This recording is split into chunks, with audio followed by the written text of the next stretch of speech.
have nothing new to say. People are hungry. Let them die. It's their fault. Yeah, I'm supporting Tinubu 100%. You're supporting Tinubu? 100% to deal with Nigerians. Jeez. People like you. So that when next election comes, I will now see whether when people bring money, you will vote for them or you will do your conscience.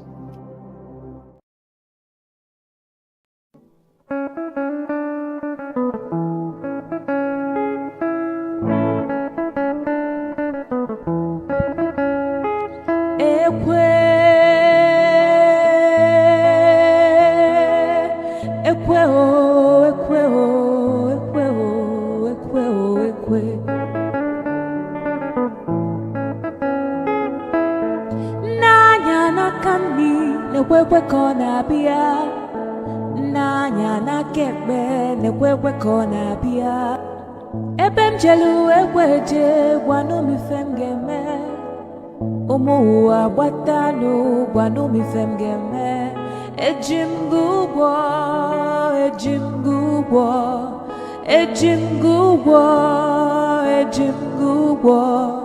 ekwe mbadike ekwe mbadike ekwe anokwa mbeme ijelobia anokwa mbeme ijelobia iwe bụ akpa ego ebia iwe dokwasị m n'ụkwụ iwe na yom weju iwe na-ebe akwa ị na-ebe akwa onye na-eti gị ekwe mgbadike ekwe onye ibe m na-ewe iwe nya biko wee gbuo ya ọsụkọsụ nwamkpi nya biko sugbuo ya onye ibe m na-ewe iwe nya biko wee gbuo ya ọsụkọsụ nwamkpi nya biko sugbuo ya selense.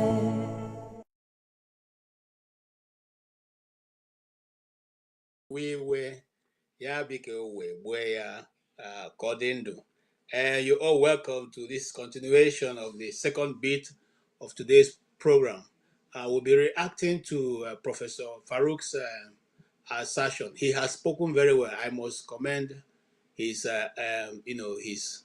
he's just everywhere. He was able to distinguish himself very well, and he's a real professor, and not like this other professor Wengbeke that we have been hearing. This is a real professor, and we saw, that how he could be able to hold out his argument, and I enjoyed listening to him, and I do also hope that you enjoyed listening to him. However, those of us who didn't have the opportunity to react, this is our opportunity to react, and I'm going to bring in people right away who will give us their own, understanding of what has gone on. I know that Ovie is eager to react. I know that Jefferson is eager to react. I know that AY, who is apparently not somebody who likes me very well, but he had to react. So I know that we are all ready to react. So let us roll the ball. KJ, that's not correct. I actually love you as a brother, but I disagree with you on the propaganda team. I don't like it. All right. I like you. I love you, bottom of my heart. I'm not kidding. No problem, sir. I just. How are you doing today? We are all allowed to hold our view. Jefferson, shut out. I have Long no time. problem. Where you go now? I've been around. Okay. I have no problem with that. AY, you're welcome. Jefferson, you're welcome. And historical patterns, you are welcome. I thought you are Ovie. However, the way I shaking your head, let me go to Jefferson first before I come to you, because if like say you carry fire. All right, Jefferson, let's hear your side of this argument. What were you able to deduce? Okay, you guys can obviously hear me first. I don't need to be heard again. All right. How do I start it? Well, the professor has spoken his mind. He did his analysis, and for once, I will say that in a way he's trying to set the record straight that all is not well in northern Nigeria, that some things need to change. Let me put it in that perspective. There was a question I wanted to ask, and that's why I wanted Dr. Damages to be here. You see, this is an interaction session, and I know you guys control the panel. I did not appreciate the fact that when I wanted to contribute to that point that he was trying to make, I was shut out. I didn't appreciate that. in any shape or form. And I wish he was here. I could have told him in person. I don't know, maybe he ran away or he decided to run away. I don't know. Maybe he didn't want to answer that question, but I wanted him to be here, so I will address it with him with due respect. I know it's his platform because it make it look like as if, okay, I'm going to speak based on what he's talking about, is with respect to Northern Nigeria.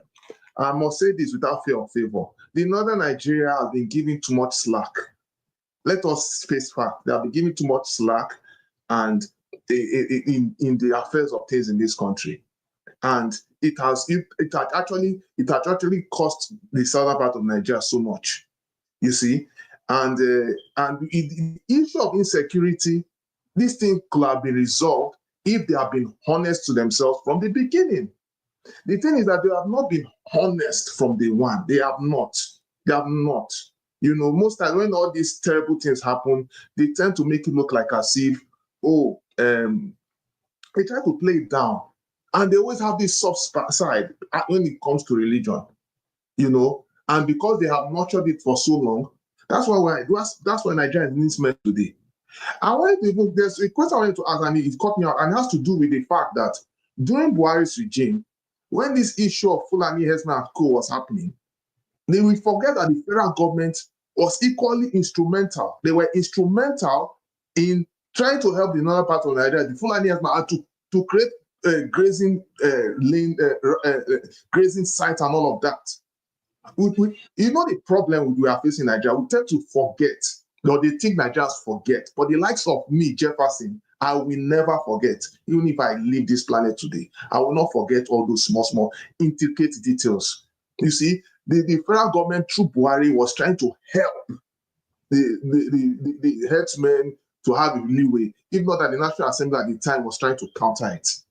And then people will now say that most of us are sentimental. My question is, how are we sentimental? Even in southwest of Nigeria, we had incidents of Fulani herdsmen, killings and all of that. But the federal government has always been playing politics, multiple about politics. Until right now, we don't even know the direction where we are right now. We don't know where we are. And so, and the professor was trying to make it look like, these people are different from these people. Are you kidding me? Yes, I know I'm not. Hausa and Fulani and they have canoes, they have different. Yes, we know everyone, every tribe and every group and everything is different. But you cannot tell me that they don't have a collective agenda. And with due respect, when you even watch most of our northern brothers as the way they speak, you know fully well, there's always an undertone. Always an undertone in everything they try to do with due respect. They always try to paint it and garnish it and make it look like we are silly, but we are not. You know, even down to 2023 election, when they were doing Muslim ticket, when Obi was even trying was campaigning, they make it look like you bring Obi, they'll bring Biafra.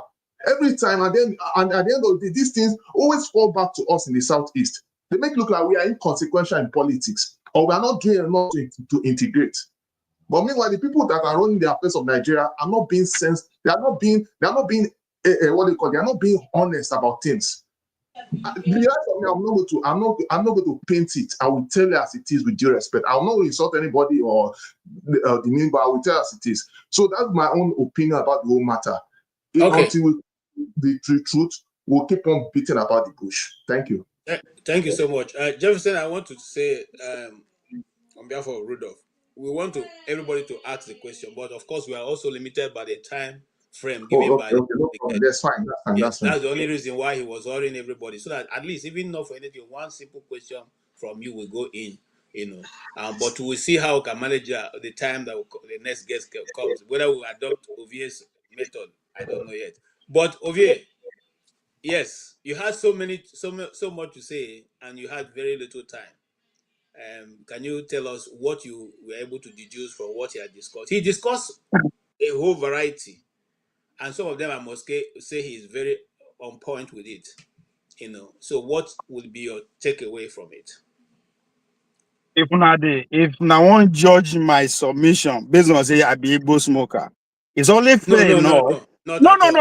I'm just making a point. It's only fair enough that if we have a professor in our midst, we should also judge him and assess him with that, right? Just now He's a teacher. He teaches. He has kids that actually listen to him in classroom. Now, two things, right? The geopolitics of things and the national politics. The first question they asked him, he used about 30 minutes, right? I understand if you don't want to put your opinion out there because of maybe the repercussion that will come of it. That's fine. But if you don't want, if you now want to tell story, if you want to tell the past of the history, understand that you don't have the monopoly of knowledge. So instead of being gymnastic, they jump around. Go straight to the point. We will understand them. Now, why am I saying this? When we were first colonized, now with gun then come. Not be all of them shoot the gun. Then identify some of us, give them that gun to clear the land. Today, weapon now information. And whether we like it or not, people have been identified, platform and all the avenues of communication have been identified to use them to the same thing where they use people among us, take it out. The same thing. That's what I noticed from the guy, what he's saying. Today, who go say all our problem is not hinged on freedom? Freedom from the outsider. Before I come on the platform, I was having a conversation that led to argument, physically one-on-one with an Ivorian who is a fan of Traore. At the end of it, we have an Indian where they judge us. I say, just Indian is a perfect story because what the Ivorian was trying to tell me that the reason why they are happy and celebrating Traore, it is because the agreement they have with the Russian is 50-50 compared to what they used to have, which is about 2%, 10%, and all that. And I was like, see, that's the problem right there. Why you go come my house, want follow me, share you, they give me time, say, now so we go share my property. I understand you don't have the technology law. That is why we need to come together. How many they think you? But we are celebrating that people who are lording over us, using information, the Americans, the Chinese, and the Russian, all have interest. Why Russian, they sell weapon? You can only be successful in selling weapon if chaos day. That's why everywhere they were roving around in West Africa now, where people will take a government with a strong man. So of course they deserve to be protected. So when the Chinese are coming and building race and building everything, then how long will it take before they start doing whatever our past experience? He said that he's actually admired Traore. And that's another thing. Somebody who said he studied pattern of communication. Me said I studied and communication I study. I also live in the north. I also live in every part of north I live in. I also am a victim of the Islamization because I know if you go far from my village. So all the criteria that you think is bragging about, I also understand that. So if you understand and you study pattern of communication, you should also understand that the overnight celebration of Traore is not coming from us. People are engineering that, and it's not me and you. That should be your concern. That is the pattern of communication. Why all of a sudden the whole world is celebrating Traore? People should think. I think I disagree. So he come here, they do like, no, we are actually going through another recolonization. We are not in charge of what we talk about. That is scary. All of a sudden we forget our immediate predicament when they celebrate something that we have no idea about. And he come here, he's jumping around. This is the same man on the Fulani side. He gave the historical contact between the Fulani and the Sokoto Caliphate. How they use genocide, collect everything. He said, oh, that they kill Imam. When they arrived with the Sokoto Caliphate, are the outside people Christians? Are they not Muslim? Were they not being killed? So they see the same pattern that has happened even before you were born. Then you come and tell me, say, I should look the other way around. No. What's happening is genocide, is ethnic cleansing, is land grabbing, it's fucking Islamization. It happened 60 years ago. It's still happening. So when we see things, we should call it out. That's exactly what I was. When you tell me, say, oh, I just came to talk nonsense, because yes, you spent 2 hours and said nothing. So, like, how do we get here? When you agree, say this is how these people they operate, and it's happened before your own very high. Fulata they ask us, your own village people, Buga, what thing they happen to them? You are scared to say it,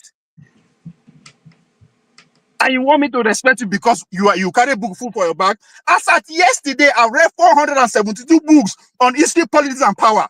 Nothing when he go talk where I have no idea about. He did not start a story and finish it to a conclusive understanding that genocide happened during the Caliphate period, but today no be done. What are you talking about? There's chaos everywhere. You just come here, they jump on the only he talks. The hand that giveth, right, has more upper hand. He admitted that the policy that the president is running is not his. But you are the blame and say no, they perform. When you know that the person who is representing has to be successful first. It's an American school in the teach. Now make it go study the agreement, the real what brought America to where it is today. It doesn't matter where any resources is on this planet Earth. The first beneficiary should be Americans, business people. That's what the Chinese are fighting. What do you think these people say about us? Say that because it's Thomas Sankara na finance on full animal and make them kill them. All of them want one thing: our resources. That's what civilization is about. That's what democracy is about. Now protection. Protection from who? Who are they protecting themselves for? That's the question we are not answering. As we celebrate Traore that we have no idea about.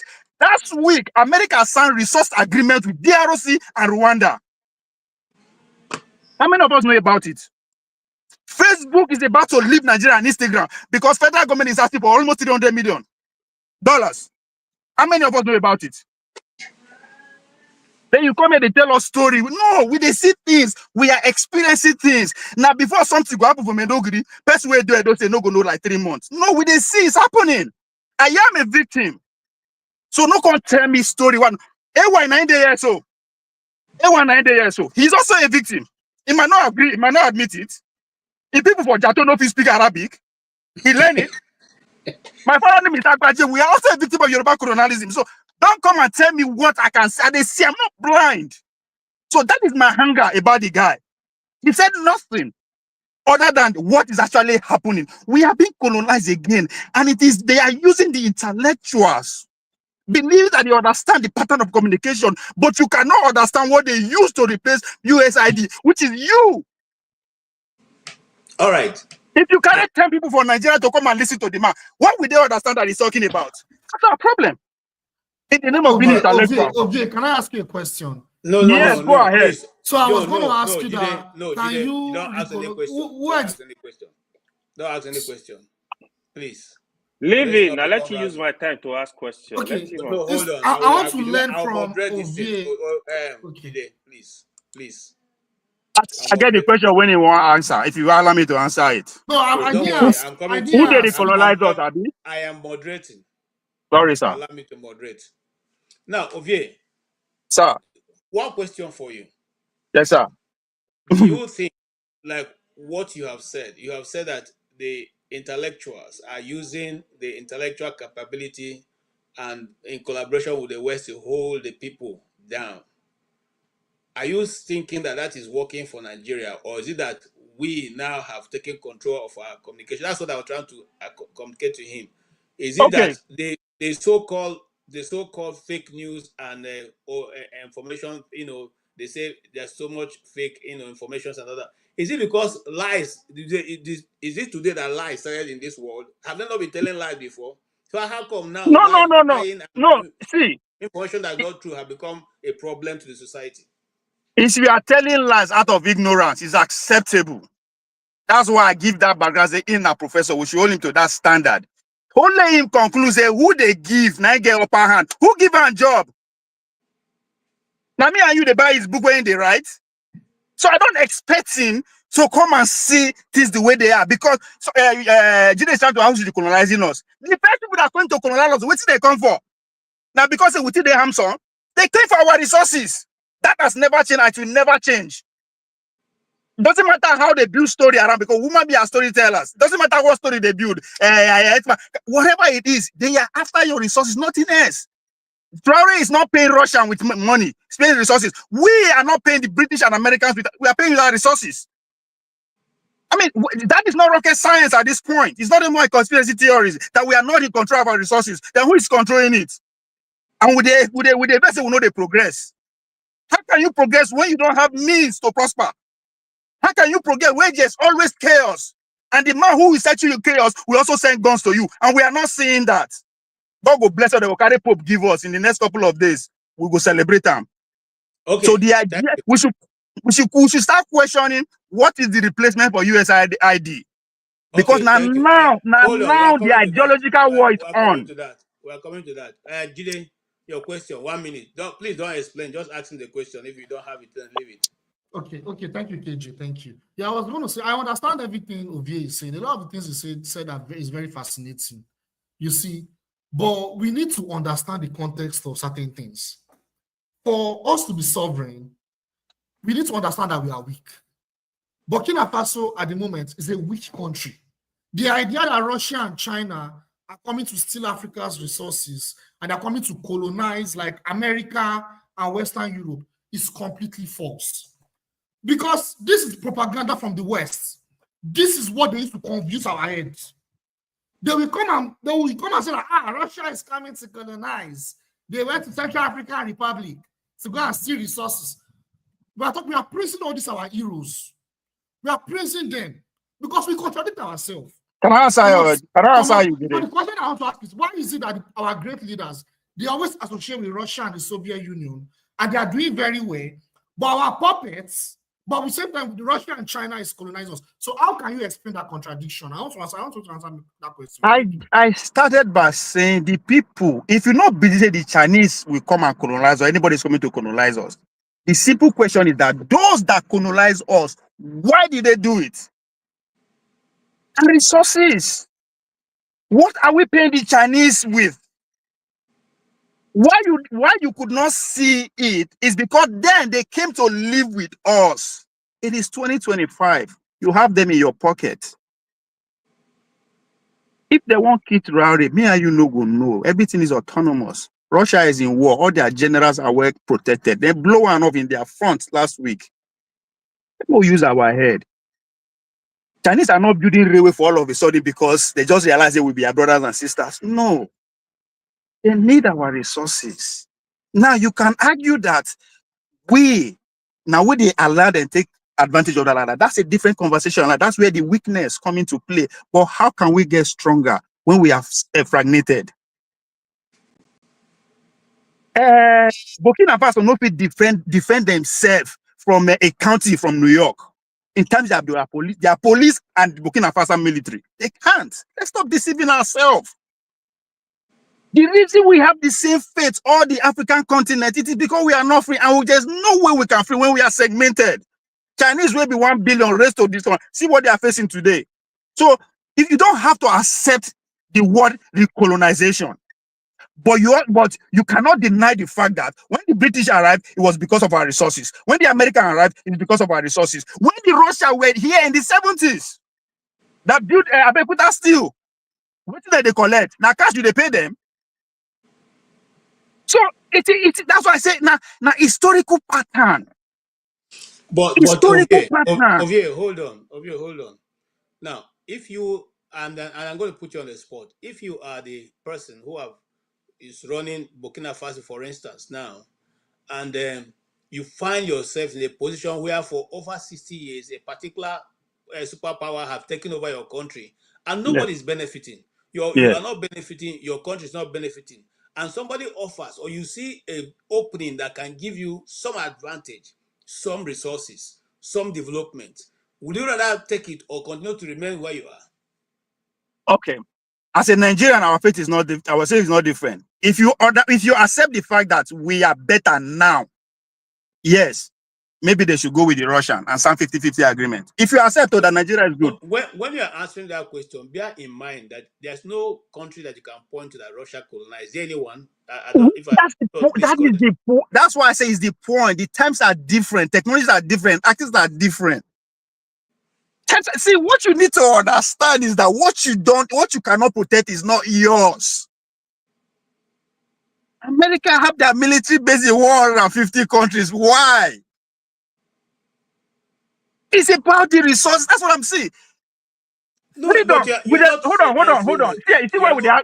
Hold on, make I finish. Let me run. You know what? Okay. You have two situations at hand. Yes. You either take the deep blue sea or you die by the fire. So which the one fire. will you take? Okay, this guy. Hold on. Hold on, sir. You have a people that have been taking resources from your country for over 60 years. Have you gone to Burkina Faso before? I have gone there to work. I've been there for almost 1 month. Okay. Let's see. You are asking the nothing, same question. Hold on. Once you pass that city, in fact, I always go to Bobo Douala to go and work, and I come back to the city. When you pass there, they don't see any other thing. You don't even see tarred road. So what I'm saying, calm down, Olivier. We're not calm down. Now, you now being the president, you have an opportunity between two evils. One says, I will give you half of what you have. The other one says, I will not even give you half. I will only give you, I will take 90, you take 10. Which one will you go for, since you don't have the ability to face any of them? Okay. KJ, you get two boys for house. Where's go fit farm? I just bust in your house. I must carry one go. Me go, they live with me. They farm for me till he die. What choice do you have? I have two choices. I have two choices. If you are stronger than me, if I decide to fight you, stronger, you will kill me and carry two. You carry two of them, not even one. Not even one this time. That is the problem. We don't want to sacrifice for our freedom. We are not strangers. That's why I say, if you say Nigeria is better, fine. Okay, hold on. This is the question that would actually put you on the spot. So, which country in the world has actually liberated itself without forming allies with any of the global north? Give me one example. Now it's like you are reading my mind. I won't go there. I wanted to say, if you look around the world, how many countries are 100% free? And how did they achieve that freedom? Maybe America. I don't know any other one. Okay. So how did they achieve their freedom? Because them too, they are victim of British colonization. Do they negotiate? Was it through negotiation? Let's say, madam, we not pay tax again. We go die here. We die here. Now, hold on. Talking about alliance, you have to form alliance. That is the whole point. But on what ground are you forming alliance? Okay, for your information, if you don't know, even America, we are saying world power. It's not entirely controlled by America. If you don't know, it's controlled by who? There are some strings. There are some strings from not even on the soil of America that is controlling America. And you know that you know why that is. You know why that is. No, I want answer with no why. I won't agree with them, but you know why? Because America is an adventure of collective interest. That is why they say America is what is an experiment. For us to form alliance, we don't need alliance. We need to come together as one first. It must sound very gibberish. We're too fragmented to fight anybody. Okay, thank you. Let's move on. We will come back to this. If we come together, we sacrifice like 200 to 300 million people for our freedom, because that's what it's going to take. There's no two way around it. People go die. There's no two way around it. Let us talk with AY. AY, listen to the argument so far, and I agree with Ovie, but the only place I don't agree with him is we have a situation in our hand in Africa. We don't have the military might. We don't have the foot soldiers. We have the capability, the head, understanding, brave people, intellectual people, but we don't have what it takes to defend. And now we have a situation where France have been in Burkina Faso for over 60 years and have tapped resources from that nation and kept themselves developed, as they call themselves a developed nation. Now you have an option as the president of Burkina Faso. Somebody is saying, you know what, partner with me, but that means I want 50% of your resources, and I can give you protection to be able to develop your country. Who will you go for, or who will you go with? Will you leave the people who have been there, or what? Yeah. So while you're answering, give me also your own view on what Ovie has said so far and what you heard from the prof. It's very funny. I think we need to make Ovie a special guest one day. because this book where you don't read. We on a more serious note, we need to make the special guest so they will have enough time to elaborate and we can ask questions. I think it's gonna be a good thing. One of the days, even if it's 3 hours, come. Obi have some good point. I think they're not gonna allow me to smoke Igbo life, so you don't go work. Obi has some good point. I think it's the way he's putting it, right? With anger, too much energy, passion, and all that, right? Farooq Kperogi, to be honest, he's somebody I respect so much, and I've listened to him for a long time. He's very objective on issues. I know he go hard on the government. That's why I was actually watching the background. There are some guests when they come here, I don't need to come on. I just listen. One of them is Farooq Kperogi, Frackley, Professor Chidi, Odikalu. When they are here, because they are of their objectivity on issues, I don't come on. I just listen. I just want to grab a lot of information. So I think he said a lot of things. He explained a lot of things. I mean, Obi can disagree on some things, but for me, I think he was so on point on a lot of things. The issue in Burkina Faso, right? So here is it, right? One thing I'm going to say, leadership is actually difficult. It's just that politicians are not, they will never tell us the truth. If you have been even a class monitor, you will understand leadership is difficult because you're dealing with different ideas. Spectators, it's just like football. Farooq said it today. Everybody watching football is the best player in the world. Oh, why did he not score that goal? Why did he not? Bro, if they put you there, you can't even do 1% of what the person is doing. It's hard. Leadership is difficult. But the issue of negotiation, right? I'm not a fan of France at all. France can go to hell if they care. I don't care about them. But I believe in this. We need leaders that can negotiate. The world today is about negotiation. You cannot simply say, everybody, leave my car, everybody move, everybody do this. It has to be negotiation. Hold on. It has to be negotiation, but you need to put the interest of your people very strongly. Interest of your people, nothing more. In doing this negotiation, for example, you might have some resources, you don't have the technological know-how to get these resources out. The way I think, it even in terms of security, is gonna be okay if they are willing to give you. I don't want it to be what I have problem with is master and slave relationship.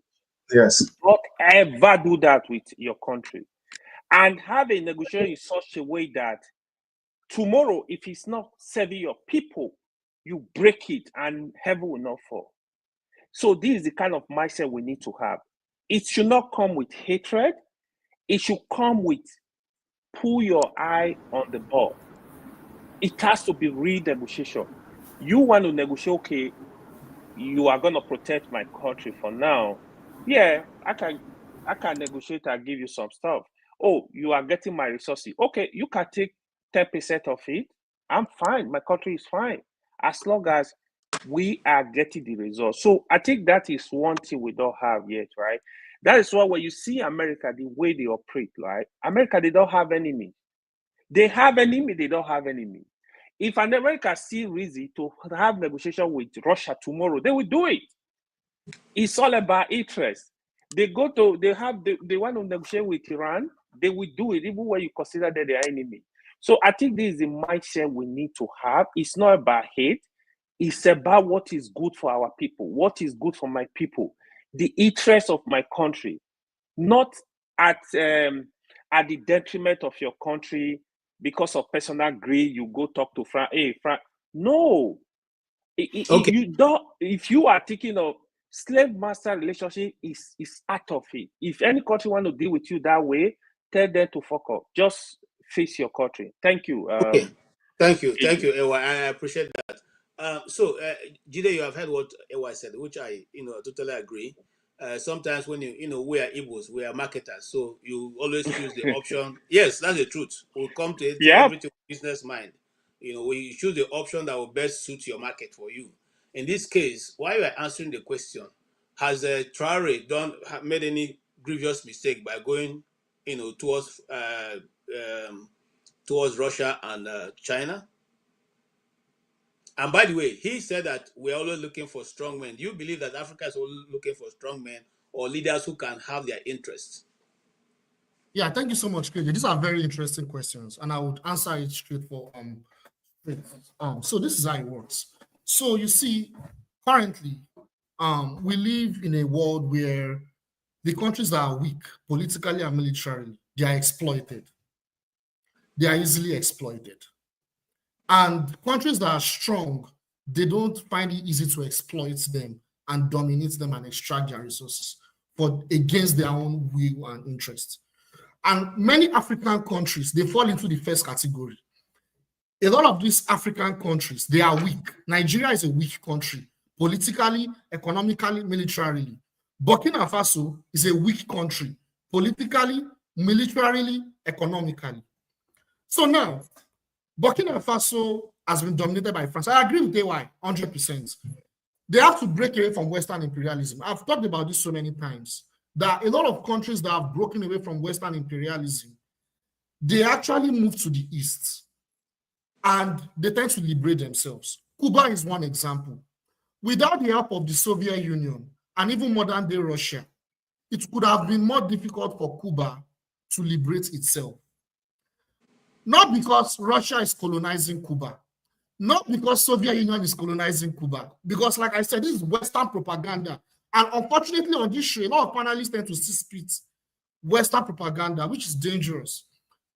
So the point, Vietnam is another example of a country that went through series of wars against Western powers and they liberated themselves. But guess what? They allied with the Soviet Union.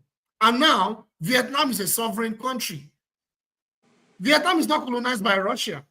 So the point I'm making is, I think it's a good decision that Burkina Faso is actually in alliance with Russia and China. Why? Because Russia and China, they are not coming to colonize Africa. What is colonization? Colonization is when you conquer a particular political entity or kingdom or political entity, you conquer it and you are able to take over its resources, you are able to take over its military, you are able to take over its finances, you are able to take over its political affairs, where the country does not have any sovereignty. That's a form of colonialism. Another form of colonialism, I don't want to digress, it's occupying the land of people, like apartheid, like you have in South Africa in the past, like in Israel, with Palestine and with Palestine. That's another form of colonialism. That's what you also have in the US as well. Russia and China is not coming to do that. They are coming to be involved with trade deals, with diplomatic relationship. They are coming to be involved with your resources, but they're not coming to take your resources at your detriment. And if you look at Libya, under Gaddafi nationalized its oil, but it had alliance with the Soviet Union. I will repeat it again. Gaddafi's resources were not controlled by Soviet Union companies, like you have in Nigeria. In Nigeria, our oil is controlled by Shell, Chevron, Total. These are multinational corporations from the West. In Libya, under Gaddafi, its resources were nationalized, and a lot of the technologies that were involved were from the Soviet Union. They were from the Soviet Union. It was a partnership. The Soviet Union and modern day Russia is going to benefit from Burkina Faso, and Burkina Faso also benefits from the military support, military resource support, and also security support as well by the Wagner Group. They are not coming to colonize. And we talk about Russia and China. Historically, Russia and China has never colonized Africa. I don't know why we are saying they are colonizing us. It doesn't make any sense. Ethiopia, we praise Ethiopia today.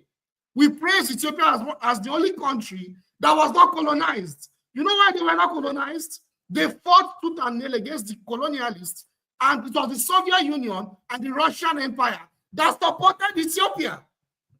So North Korea is not colonized, never be colonized. North Korea, that's the only nation, not even Ethiopia. North Korea, North Korea was supported by the Soviet Union. North Korea is backed by Russia. You see the contradiction. No, you are telling today's story. Okay, let's move on. So the point I'm making is that, can you conclude? So let me focus on Ibrahim Traore. Ibrahim Traore is breaking away from Western imperialism. Can't we see it? He's breaking away from Western imperialism. He's not a genius, but he's on the path to liberating Black people, African people, away from the yoke of Western imperialism. It is simple. This guy is doing a good job. And you see, if I to do it alone as an entity with Niger and Mali, without the help of Russia, trust me, it will not work. It will not work. And the results are there. Thank you. I appreciate your argument, and I come to Tony with that.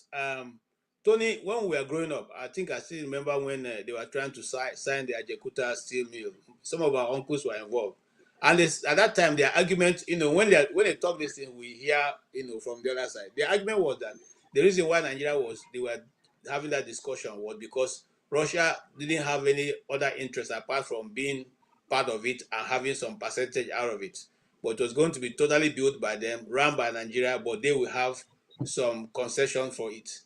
And that was why it was eventually, Ajekuta was built. But so far, Russia couldn't deliver Ajekuta steel mill for us. And are you thinking that the same thing may happen in Burkina Faso when eventually they take over? The project they initiate will start stalling. Will that happen? Okay. No, I was going to answer it, but no. Is that for me? Is that for me? Yeah, it's for you, Tony. Tony is for you. Okay. Greetings, everyone on the panel. First of all, let me say that historically, it is not correct that Russia did not attempt to colonize, to join the colonial race. That's not a historical fact. If you research... May your days be long, sir. May your days be long. Thank you. Apart from the fact that it was internally colonizing and expanding, its imperialism was more of colonizing, expanding and taking territories within its area. Russia in hold on. Did they go and look at the meaning of hegemony? Okay. Hold on. In 1889, Russia did try to colonize, to enter the Horn of Africa and colonize Djibouti, but it failed. That's a historical fact. May your days be long again. But that said, thank you so much. But that said, you see, the definition of colonialism as expounded by Gide is wrong. You see, there's what you call new colonialism. And so what we're dealing now with is an era of new colonialism. And if you check... I define colonialism, not neo-colonialism. I define colonialism. It's different. What is the difference? Okay, if you guys allow if you keep jumping in, he will lose his train of thought. Let him make his point, so we all can learn. Yes, please. So maybe someone, as I'm talking, can go and just Google so that we can have a definition of what is new colonialism. So as I speak, so we can and see whether there is really a difference between, it's like the chicken and the egg, which one comes first? Imperialism is imperialism. It can take a political tone, it can take economic tone, it can take cultural tone, it can take any direction, so long as it pleases the interest of the person who is trying to take territory, or who is trying to capture. Okay, so I think that I have always said, if you say that Russia or China is coming to Africa, Russia in Central African Republic, and the reason for going there is for altruistic reasons, then you are missing the point. If you say that China's economic imperialism, altruistic reasons, you can just attacking me today. That's not what I said. Let me no, finish. Jide, If you push say back, that, you push back, so I like to push back on you. That's fine. Come on, nobody attack you. yes. So if you say that China's imperialism, economic imperialism into West Africa and Asia, and the Caribbean, it's even more in Caribbean, is basically because they want to help those nations. Then you are not speaking the truth, because there's always a primary interest in anything that you do, and it is not to suit the other person, it's to suit you. Okay, so to that extent, if you look at some of the trade agreements that China has been signing, some of them are not in Chinese, they are in manganese.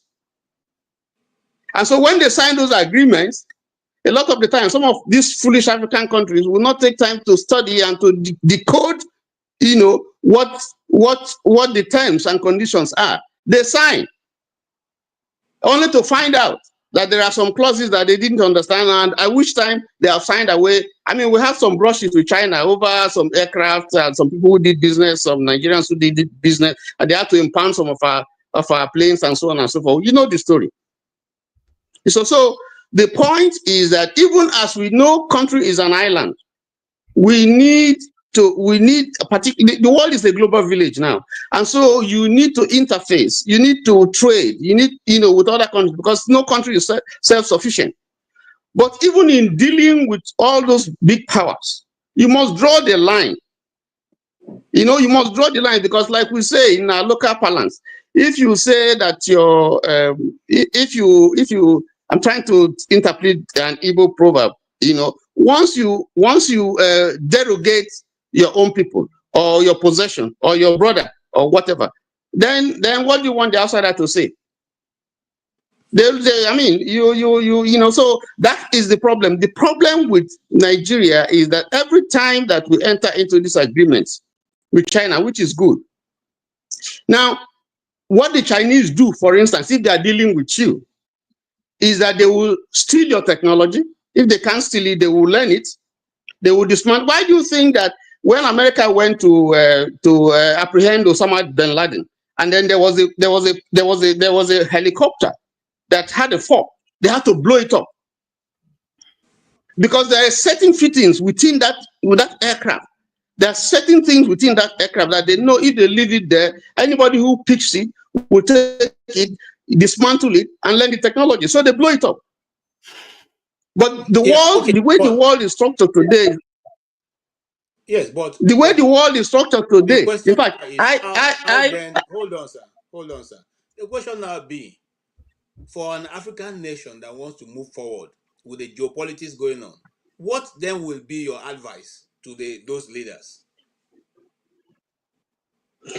Okay, with respect to Burkina Faso, because I'm talking about, I can use Burkina Faso as an example. With respect to Burkina Faso, this is a small country. I mean, we must understand that this is a small country. So even when we compare, we should know that this is a country that has a history, is a sub-Saharan country.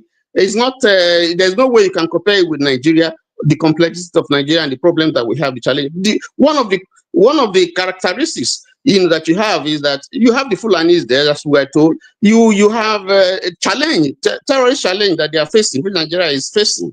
Okay, but it's a small country, not as endowed as Nigeria, not as diverse as Nigeria. But then the current leadership has identified, that we have a problem. First of all, we have external foes that have not been too good to us in the past. But we don't have the resources, we are poor. How do we, in dealing with these people, ensure that, we don't cause a problem that will make them to attack us, but at the same time, find a path through which we can progress? First of all, you have to be sure that you have at least somebody, a friend, quote and unquote, who is behind you, so that when America looks and sees that, oh, there's a big brother behind you, maybe they won't do some very, very crazy things. Thank you. So for me, I see the relationship with... I agree with yeah, so for me, I see the kind of relationship with Russia as like an insurance. But even then, what can... That's not saying that if that Russia, if there is a war, that there's much that Russia can do for Burkina Faso. I don't think so. But it's good to have that, even if that is a psychological assurance that, well, this guy is here. At least he will speak for me in the United Nations. He will speak for me on certain issues where the G5, when they meet and so. You have someone who is there, who you think is a friend. But even in doing that, you must draw a line to know that, listen, our own is our own. Their own is their own. Let me just stop there. Thank you so much. Thank you so much. And I like the argument you put forward. Makes a lot of sense. I don't know who is before. Is it Ike or Oti or Mike? Who it depends. If you're doing it by age, I came before both of them. Okay, so I'm coming to you, Oti. Oti, you have heard Yes. the brilliant answer that Tony gave. But here's my own problem with that. Now, Russia was going against Ukraine. Now, America signed a mineral deal with Ukraine.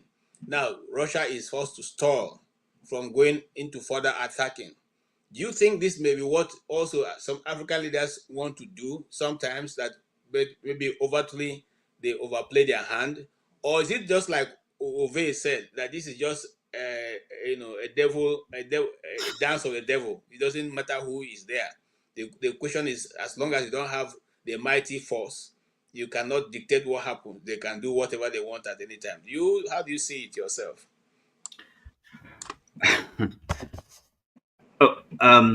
Sorry, excuse me. Let me get hold on. I'm coming. Just get. Okay. let me fill that space. Come here. And Jide, so in preparation for your next talk, I want to make you factor this thing, because the point you are making that Russia and China will not be okay. Hold on. Let me. I just had to put my laptop on and charge it. So right, KJ, I think let me try to answer your question, but not directly. I listened to Jide. Well, he overeggs his the thesis about Western imperialism sometimes. I mean, that is his common theme. But I think I would agree with him today, as opposed to what Ovie, So Ovie, really, somebody came here to answer serious questions put to him over a period of 2 hours, and then you say he's said nothing. I don't understand. First of all, that's an over exaggeration. So don't take it to heart. It was an insult, So even if you think he's he was answering questions that were put to him, at least he can. There's no way, one cannot find some merit in his responses to the questions. He's ginger by Igbo, don't worry. Understand that I told him to a face that I disagree with him. No, they say I'm just talking for him behalf, but I said I disagree with him, and I give him reason why I disagree with him. So, Sorry. I think the reasons are good reasons, sensible reasons. But anyway, okay, so now, as I said, Jide, yes, I tend to agree with him, his position on this matter. Now, because he didn't say, he has not said that, the Russians or the Chinese, are altruistic. They don't have interest to advance in coming to Africa. That's not his position. So really to try and make, I think it's misrepresenting him for... Thank you very much, Otsi. Either Tony or Ovie to put him, no, that's not what he's saying. No, but then, again, we cannot say that there's no difference. And when we're talking about the independence or sovereignty of nations, this strength and weakness, all these are relative, okay? No country in this world has kind of absolute strength or sovereign can defend their interest without an alliance. Again, when we're discussing this in maybe the situation of African countries, we have to understand, or at least bear in mind that I'm sure we know there's what is called a world power system, which the way I can describe it or define it is the liberal capitalist system, right? And if you ask me, I don't think it's Russia or the Chinese who have this maintain this world power system. Okay, they may have their own hegemonic if like power or interest. But as far as the world we are in, the economic system, the quote unquote democratic, aspiration, the world liberal democracy, it's not Russia or America, and it's not Russia and America who are trying to dominate the world. Okay, so really, we should be able to kind of make a decision between their approach, their relationship, what they can bring to African countries, as opposed to what the West, America, and Western and European allies have been doing. And again, we have to be practical and it's not a matter of theory, So this Burkina Faso, a small country with the new leader fighting for their survival. I don't know what do you expect them to do? And for the Russians and the Chinese, maybe trying to support them in any way they can, militarily or whatever. Look, you wouldn't expect them to be doing that for nothing, So they have to get something in return. Okay, it's in any kind of relationship there's a quid pro quo. Okay, so but then in the end, the issue becomes those in governing these nations, in whose interest and then their policies. It's not that they have to give something, okay, and they have to be in alliance. They have to relate to other powers. Okay, this world is we have to be practical. It's not theory. There's no point hoping that somehow they're going to be able to resist. In this case, the French and American power without having a backing. Now, we're talking about Ajokuta. You see, the Russia may have if like imperial interest, colonial interest. It can really input them for that. They are a great power. They also have their civilization, but the way they have pursued their interest again can be distinguished from the way the British or the French or the Americans have pursued theirs in the past as well as presently. So in the end, it falls down on how the African leaders, African nations are also advancing their interest. Okay, one more minute. Yeah. Here's one question I want you to answer in 1 minute. Are you aware that the European Union is asking Ukraine to pay back whenever they settle $150 million euro, for which they gave them in support of this executing this war? Do you know that? Well, I wouldn't say. Okay, look. Am I aware of that? Well, not in a kind of not specifically, but I am not surprised that whatever investment, whatever effort, support, help the Europeans, or the Americans have given Ukraine or are giving them, they would want get it back. So Yeah. this is, as I said, there's no surprises there. So All right. really, the sovereignty of African nations. We have it's not something that is absolute, So no country we can't live in isolation. But the bottom line is really what crop of leadership, politicians you've got. Okay, and this is the best you can have. Now, Okay. you talked about Ajokuta, for example. The Russians, yes, but you can't blame them for that. It's an entirely Nigerian problem, corruption. Okay, so okay. Thank you. Let me move to Ike. I there's something, a lot of people have a lot of criticism about President Trump. But one of the things that I found out about him, which I think any country will be proud of such a president, is the fact that he can look you in the eyes and tell you what he wants to say. Why I say that? Because he was able to secure a deal for his people, looking at the president in their eyes and telling them exactly what he wants, what America wants to achieve from this, intervention in Ukraine, and they went about to do that. Do you think we have leaders in America and Africa who can look at other people, sit on the table, and this has always been my complaint with the Nigerian leaders, sit on the table and look at their compatriots, their fellow, or rather their guests, or whoever it is, they've gone to have the bilateral agreement with, look at them in the eyes and say, this is what is going to be good for my nation, and this is how I want it to be done, and discuss with them, just like this President Trump was able to do between himself, Macron, and Zelensky. Remember that Macron wanted to fuse himself into that meeting, and he looked at him and said, no, you can't be part of this meeting. So do we have leaders with such ability, or is it that we are just cowardly when we sit before other great leaders of the world? Yes, Ike. Ike, are you listening to me? Ike, in giving me time. Yes, I'm listening to you. Okay. KJ, good afternoon. Good afternoon, sir. And good afternoon, everybody in the panel. My brother Pansat, did you go to Texas today? I see you with a very big cap. I hope you brought something for me from Texas. KJ, your question is, I mean, every one of us here know the answer. The answer is very simple.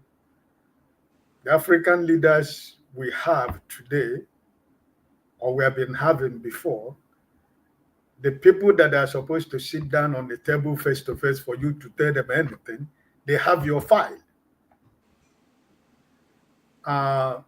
They know how you become a president or prime minister.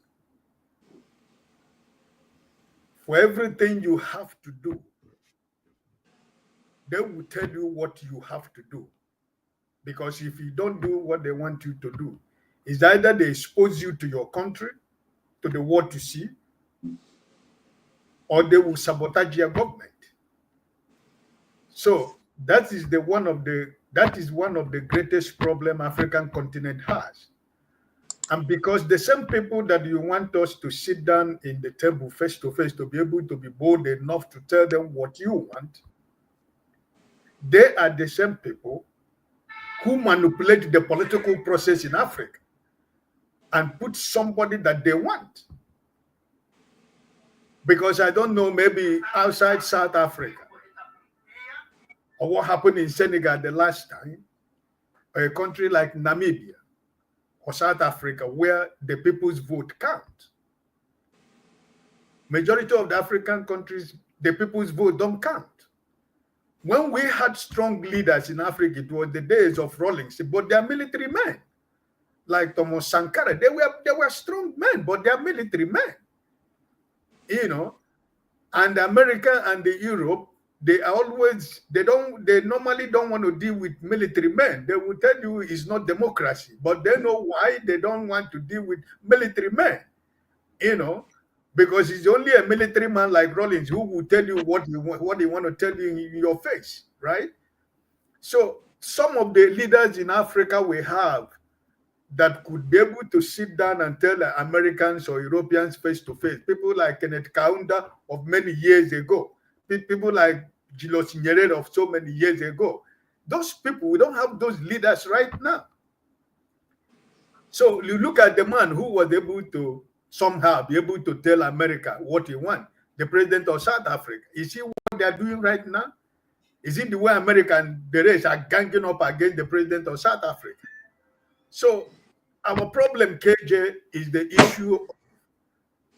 If you have an honest leader, if you have a man who has 85% interest of his people as his mandate to his country, and he has people who are working with him, who has the same 85 to 90% interest of his people, you don't need a strong leader. Because what you stand for speaks for you. And when you say something, your country as a whole will follow you. They do what they will die for you.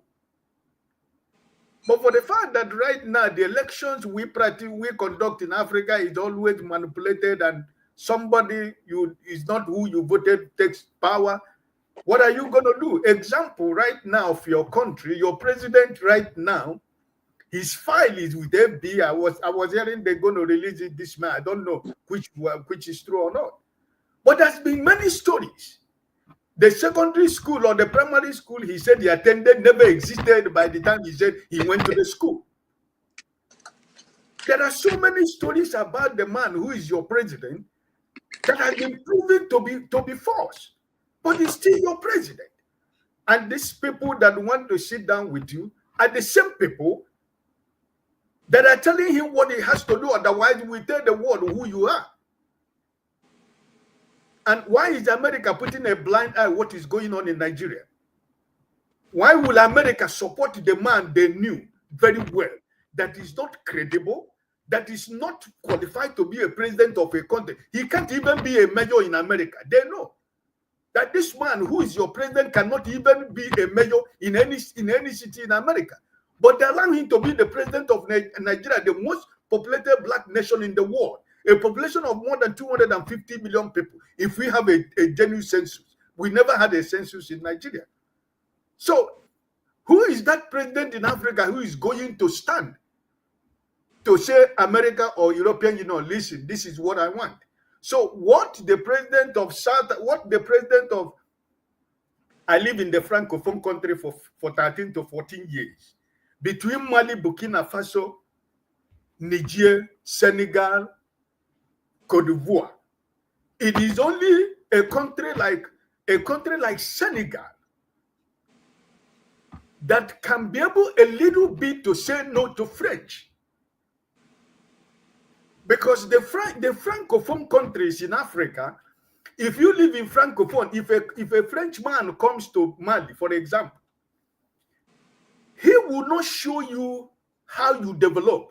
But what they do is that when they come to a country like Mali, where I know is so much more than other African countries, if you sit down on the floor to eat, even though they know that sitting down on the floor to eat is wrong, they will sit down with you on the floor because they wouldn't want to show you the right way to live.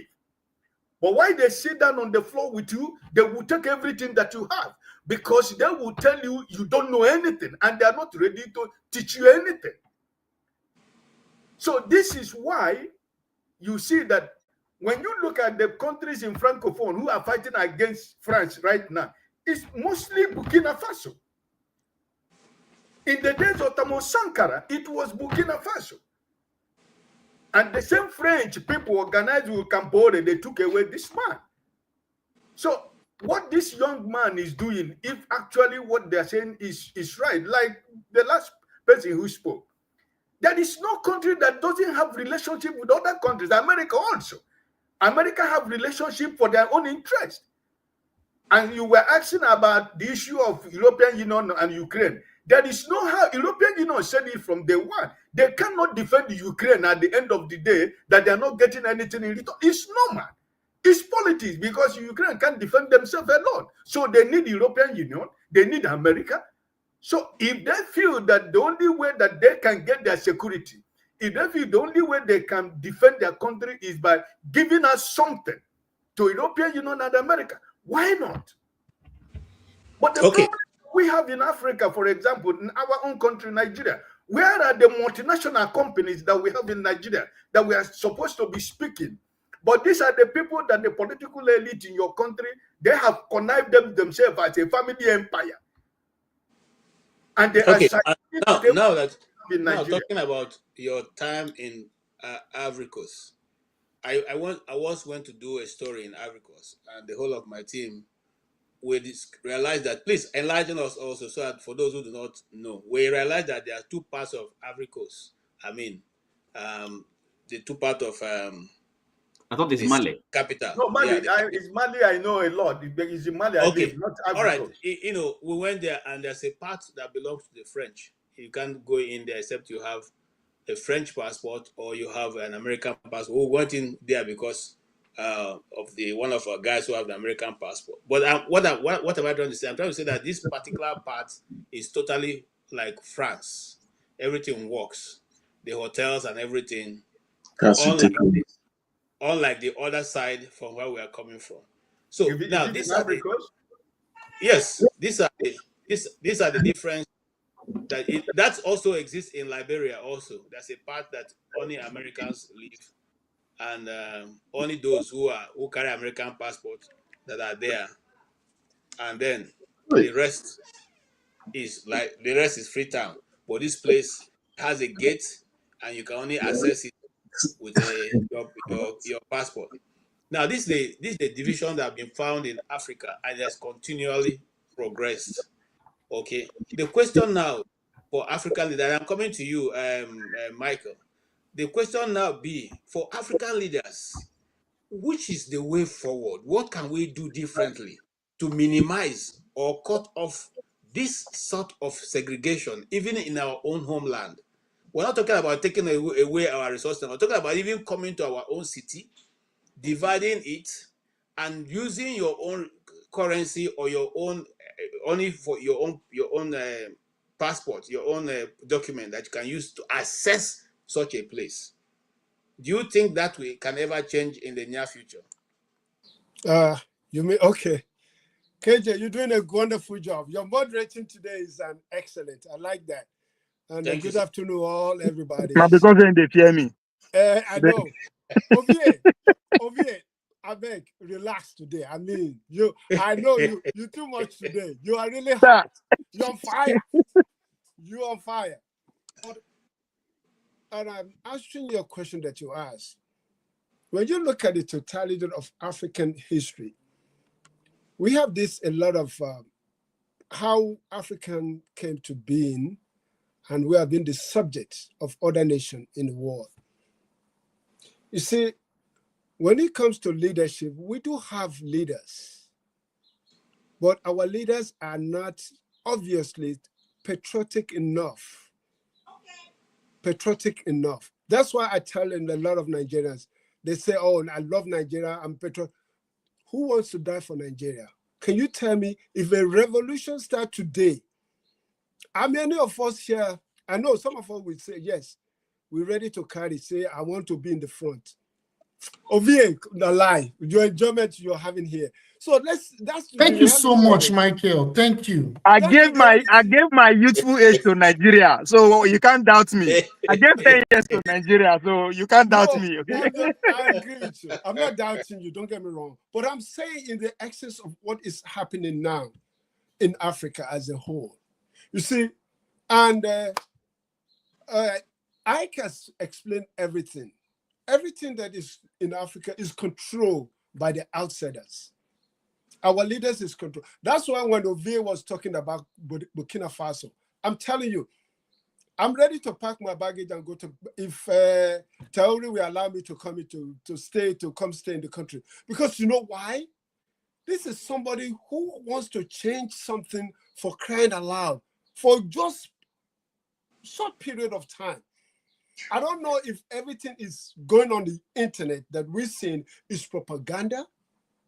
That's why I was hoping that I have another question before Dr. Damage left, that can we have somebody as an eyewitness that can visit Burkina Faso and bring us back all this development that we are hearing on the YouTube or on the internet, on the social media, so that we can have a concrete fact for us to, all of us as panel here, to discuss. Because, Michael, we can send you. Oh, all right. If you guys can send, I'm ready to go. Thank God I have, the only thing I've just say, okay, I can't ECOWAS passport, but they don't accept ECOWAS passport. Because when you see what the French did, you guys can remember, ECOWAS was in the last step for them to have a currency ready. The last minute is this French, they just sabotage that effort. The last minute, because they said Nigeria will be in, I don't know, something like Nigeria will be in charge. Yes. Nigeria will be printing the money, something like that. ECOWAS. Yes. You were ready. The money was in, you were already in the process going to the print. But the last minute is the same Francophone, the same French countries. So for me, I would just send Africans to at least, even to the point that you guys see what is going on the social media, to the point of the Caribbeans supporting Traore. Because the young people are tired, folks. We are older. Most of us are in our 50s. The young generations have seen what is happening to our old leaders. Because you guys can remember what happened to Gaddafi. It is a very, very obvious thing that all of us need to understand, and then we need to study it very well. Gaddafi, Libya was a country with everybody. You remember, Gaddafi made sure everybody that is the citizen of that country, they go to school, they have education, and he built house for every citizen. We did that with the oil money, not with anybody. So Libya was in the but guess what? What's Libya today, folks? It's been decimated. And at that time, Libya had association with the Soviet Union. Exactly. So that's what I'm saying. If we say the Chinese, the Russian, they are the next colonized master. But let's look at how they are dealing with us. Let's use our intelligence too. If somebody coming, because like you said, there's no isolation in every country, anywhere in the world. We all need to have alliance. We all need, because all these minerals we're talking about, can we eat it? Is it food? We dig all these minerals. The oil in Nigeria that we have, can we use the oil to cook? We still have to sell it to somebody to buy it.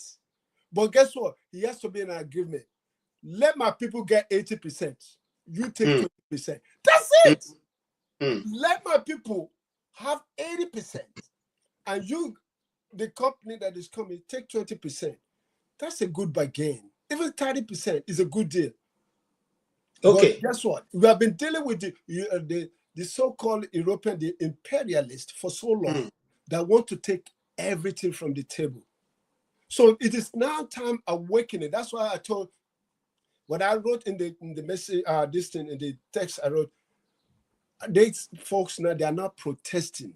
Africa is awakening. The young folks have now learned from history. They have seen what we older folks could not do.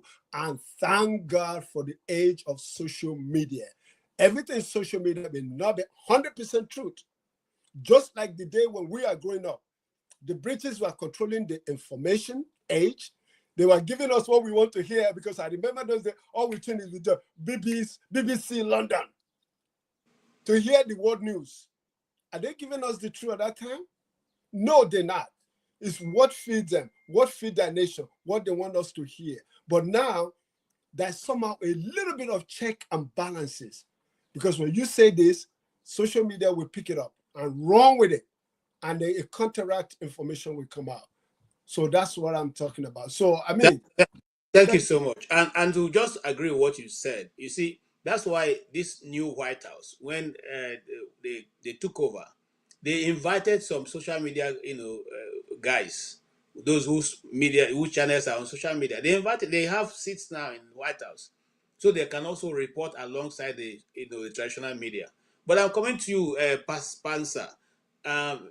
Seeing what is going on in Burkina Faso in Africa, and in Burkina Faso in Mali and in Niger, what role do you think that a Nigerian president who means well for Africa, whose government has constantly said that Africa is the centerpiece of our foreign policy relation, what role should Bola Tinubu be playing right now? And in which way do you think this is going to swing? Is this young man who is 34 years old going to be able to make it, take Burkina Faso to the promised land, or is it just a gesticulation that doesn't have any result at the end of the day? All right, let me say hello to you, KJ, and everybody in this panel, and those in the comment section, Nigerians at large. Happy Sunday. I don't know what day it is, whatever the hell you are. KJ, this question I asked me is going to require at least 7 minutes, that kind of thing to answer. And I want to have that stipulated so that you don't try to interrupt me. I'm going to answer. It's a good question. But let me start off by saying, Michael, I'm going to designate you to represent Professor Farooq. I'm going to bounce off some questions on you because I've never seen you so animated, and you agree with him. I didn't know you grew up in the North. When I was in the car driving back, I heard that you grew up largely in the North and stuff like that. So I want to have a dialogue with you on this. I missed Professor here. I want to have a debate with him. Now, to answer your questions directly, KJ, first, I don't think he's the Messiah that we're looking for. The two things can be wrong at the same time. He participated in a coup d'etat and overthrew a government. He promised to give back power in 2024. He didn't do that. So he's a military dictator, right? Now he's young, that's true. He may be doing some things like picking up the trash or creating stuff that are Afro-centric. But I have a couple of problems with him. One is that he's not a legitimate leader of the people. He wasn't picked by the people. He's a militant and committed a coup d'etat and then overstayed his promise to return power to the people. So I have a problem with that. Another problem I have, a lot of people here, because it doesn't sound good, are going to disagree, but I'll justify it if I have time. He comes from the Islamic tradition. When we're having debates, for example, when Professor Kperogi was here, we have to understand what is it that we are arguing. We have to bring it to fore, not in just the general terms. What are we arguing? Those who come from the Islamic tradition are saying that people come from the Western tradition, right? Who go to school, they believe that women and men are equal. There's a jurisprudence that comes with that. So now let me first ask you the first question, because I may not know what your side think, Michael. Do you believe that men and women are equal from the Islamic tradition? Do you believe that? Yes or no? I will answer you this question in this way. No, please. I just want to yes or no. I have a few questions. No, okay, all right. You can summarize later. I'll be fair. Just answer me. Do you believe that men and women are equal? Huh? I say no. No. Okay, good. Hold on. Do you believe that all men are created equal and they're endowed by their creator with certain inalienable rights? Right? Yes. You believe that all men and women are equal? Yes. Okay, you do believe that, but does the Islamic religion believe that? According to the faith, it's not 100% believe so. They don't believe that. So because I'm not a Muslim. Okay. As far as I'm read about, because I grew up within them and I happen to be part of knowing the religion very well. So okay. I will not go to speak particularly about directly to what their Bible or the Quran says, but right. to their own behavior, to the way the cultural aspect of it, no, it's not. Okay, good. Now, in our 1999 Constitution, of which some of us say we need to change it, right? That it doesn't represent the people, but it's the Constitution we have now, and they are the impediments to changing that Constitution. That Constitution specifies that all men are created equal, and men and women are the same. The Oba of Benin, or the Sultan, all those people are unconstitutional. There's nothing in the Constitution that gives any of those people any hierarchy above anybody else. We're created equal, and we're equal. In essence, we're Republicans. There are individual rights. So now, KJ, I want you to relax, okay? I see you moving around. You give me about 7 minutes, and let me use it. Because when we come here, like Professor comes here, when I was watching, and there's one thing that everybody does, and all of us, most people do, which is to stipulate, for example, that 10 is greater than 9, right? Once you say that to me, that 10 is greater than 9, along with that statement is that 10 is greater than 1. 10 is greater than 2. 9 is greater than 10. Jide, I can see you, so don't worry. I'll have you in my mind. Go ahead. Who's saying that? What you're trying to say. Jide, I can see you. I'll have you in my mind, so don't go. So once you say that 10 is greater than 9, it's implicit in that statement that everything from 0 to 8, that 10 is greater than that stuff. Do you understand? So when you come out here and you're debating, you're saying that the herdsmen are doing X, Y, and Z. And you say Boko Haram is doing X, Y, and Z. We have to look at both of those actors, right? We have to place sanctions on them for doing what they're doing, and we have to call a spade a spade.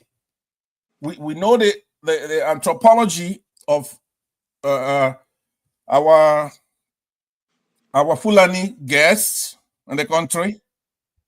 Africa is a welcoming people. We welcome Europeans. And they went on to do us in. We welcome the Fulanese. Now, if you, to make it short, now, I want to debate Professor Kperogi, because what he's done is become a hybrid.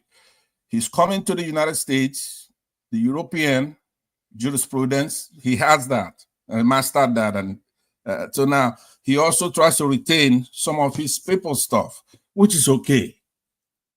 But we have to tell the truth. That I hold people who know better and then try to twist things more accountable than those who are ignorant, who don't know. Once you know, and you try to create a soft landing forever, then I'm going to be very, very harsh, no matter what guys you come under. Now, to put it all together, the problem we have in Burkina Faso is the problem we have in Nigeria, is the problem Africans have. We have a big problem.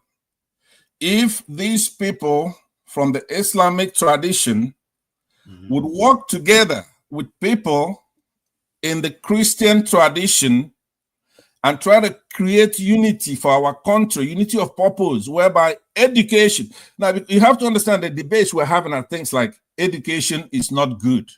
That people who are educated are worse than people who are not. That's the kind of debate we're having. You cannot have a problem with people getting modern.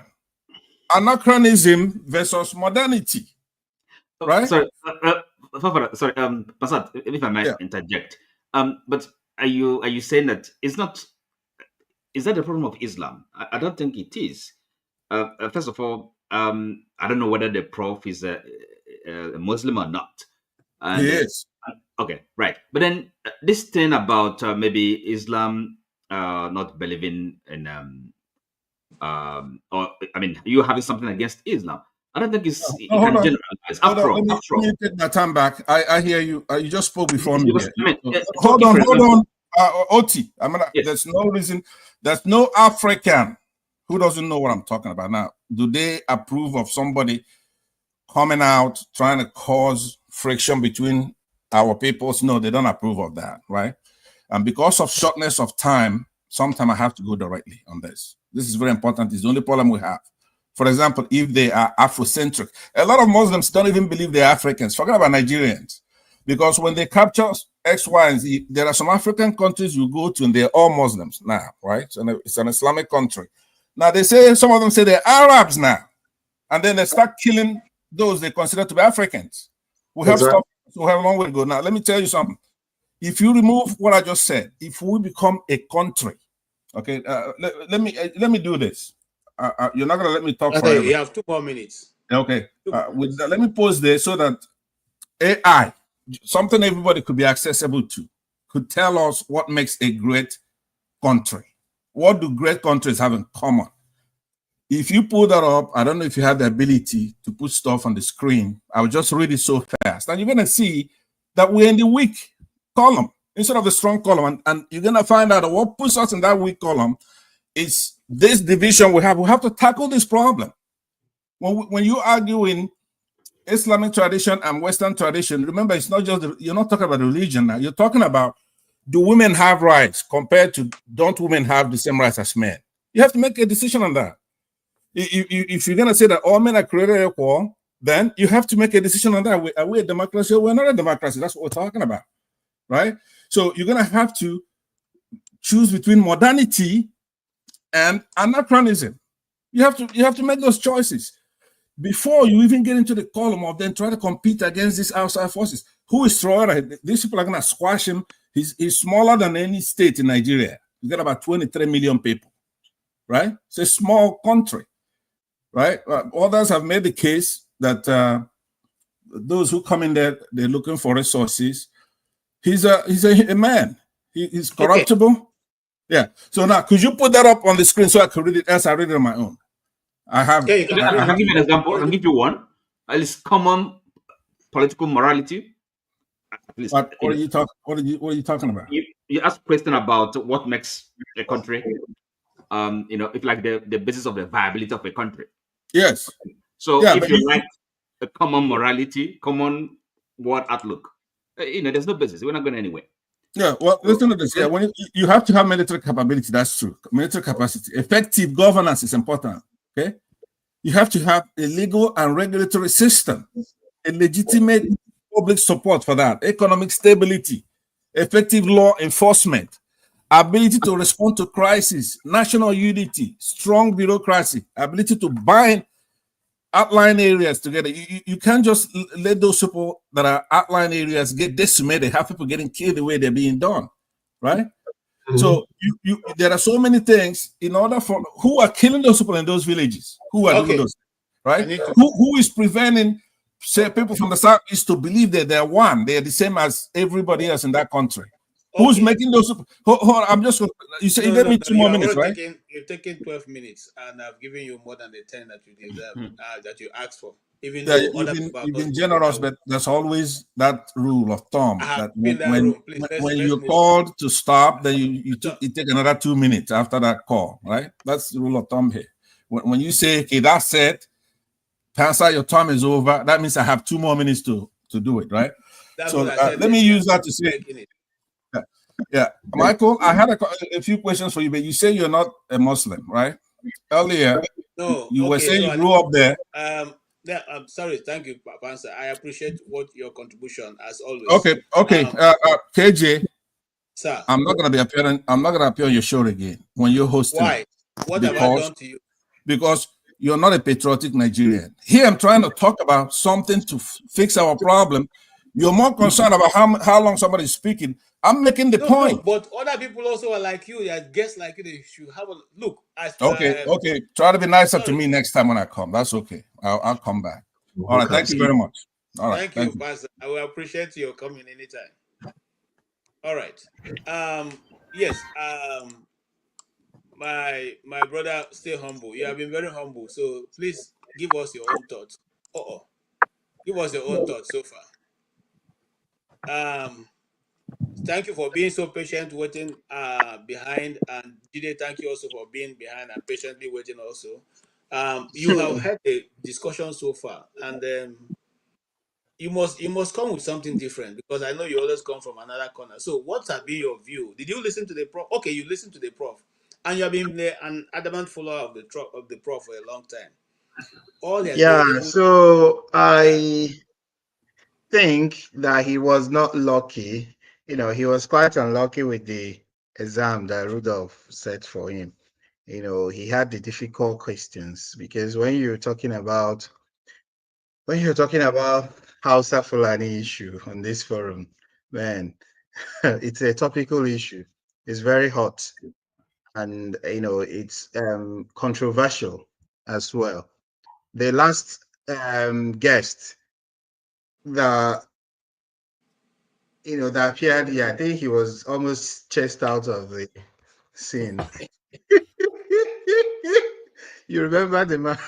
He was almost chased out. So I think Prof was lucky as well. I think he also was. Stay humble. Better stay humble. You better stay humble. You are looking for my trouble. Stay humble. Stay on lane. So he wasn't uptight. I think he applied a little bit of flexibility and diplomacy.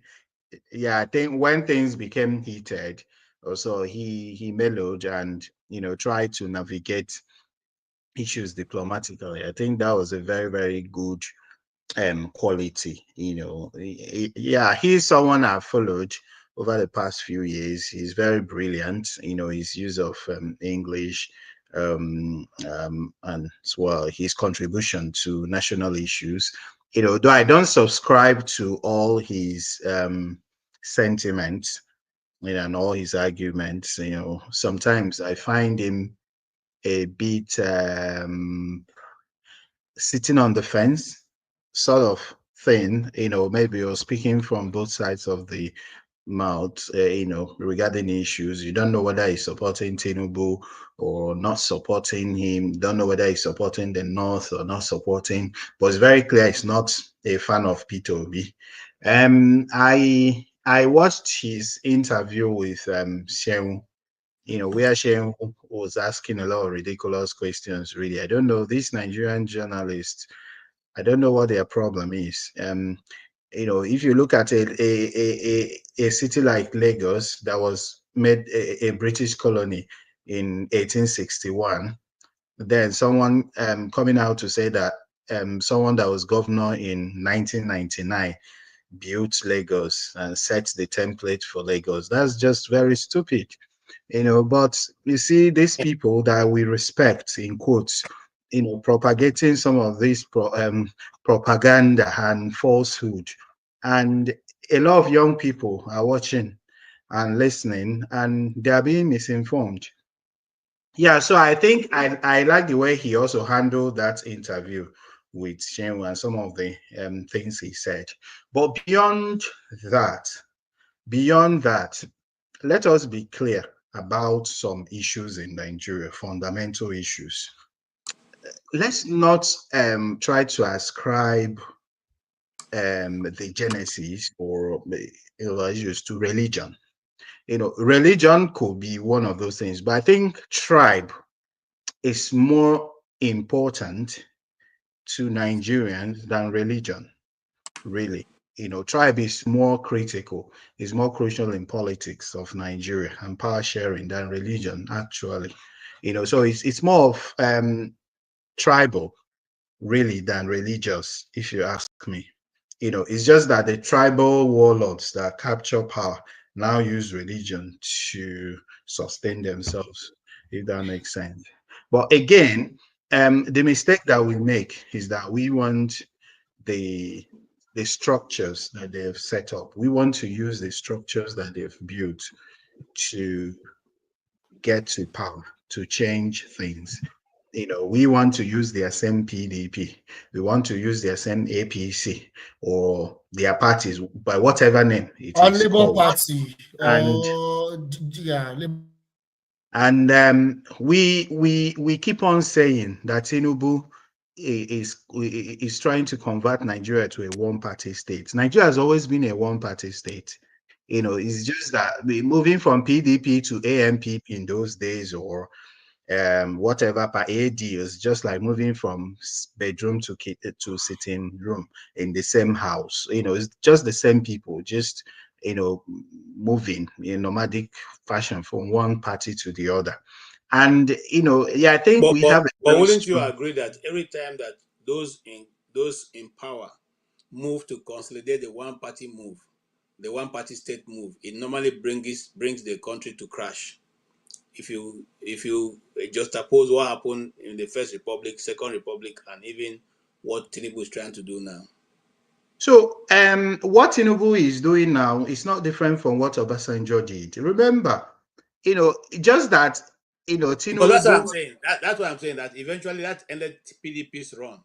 That was what ended MPN. When MPN became too strong, I was trying to get everybody into their fold. Every strong man.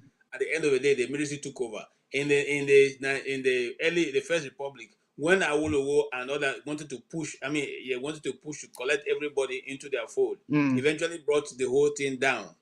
And now we are on that same trajectory again, trying to bring every strong person to our my party. point is that even if Tinubu had not, worked to make Nigeria the so-called one-party state, like it's still a one-party state in that they just, the same without, these are parties where, let's say one strong man, probably that captured some state resources, comes in. We are not, really practicing real politics in Nigeria, not playing real politics. There is no real political party.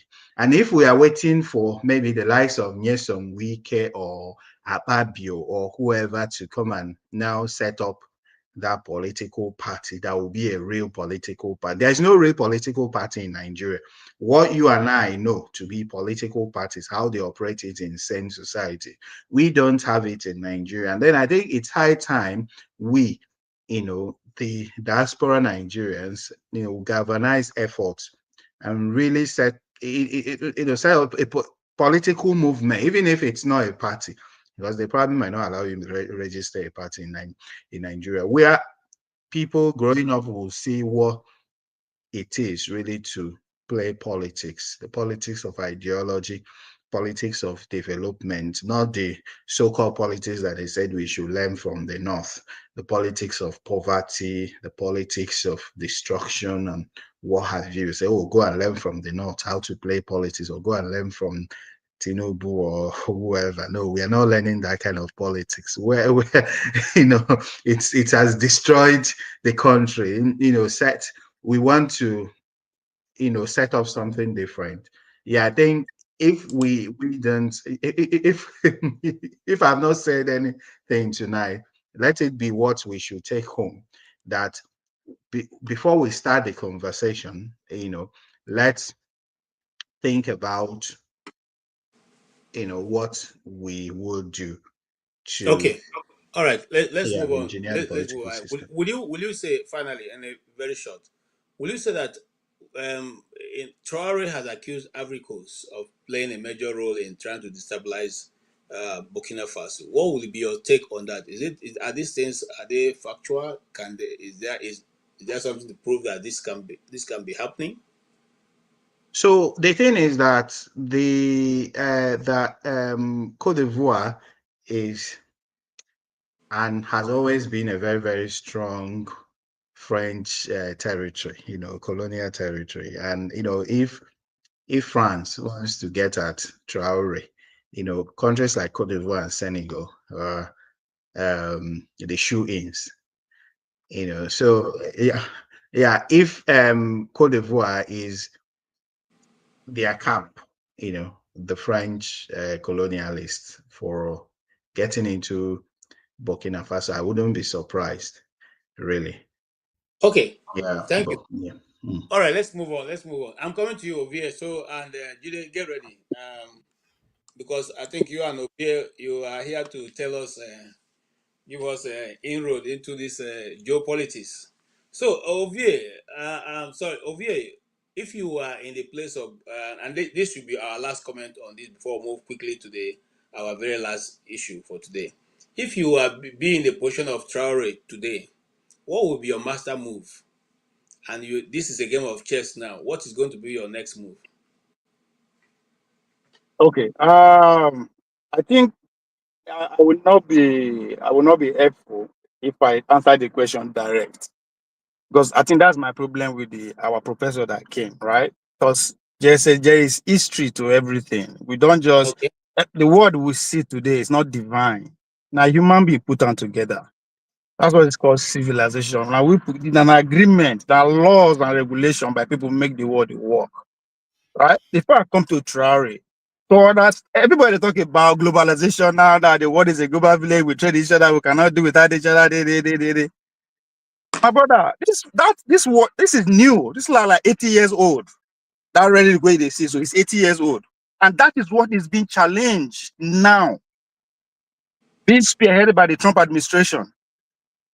If you not go read Project 2025, which is about 10,000, I mean 9,000, go and read the project. You understand what is happening and where the world is going next. Whoever dominates maritime power is the world hegemony. Because globalization is built on maritime. The connectivity, the idea you Ghana, they chop Ghana, Chinese food, all those things. It is because of the maritime connection. And who dominates that? Dominates the world. Started from the Dutch when they actually engineered the deep sea navigation. Then when the British overpowered them, what happened? Now, when Nigeria they talk say colonization, nobody they come colonize us again. You are right. Nobody's doing anything before. Guess what? Technology change, and at every junction of that change of technology, whoever dominates that technology, that era, decide how the world runs. You understand? So the last world hegemon that actually will invade you physically, put your military down, change everything about you, were the British. Right?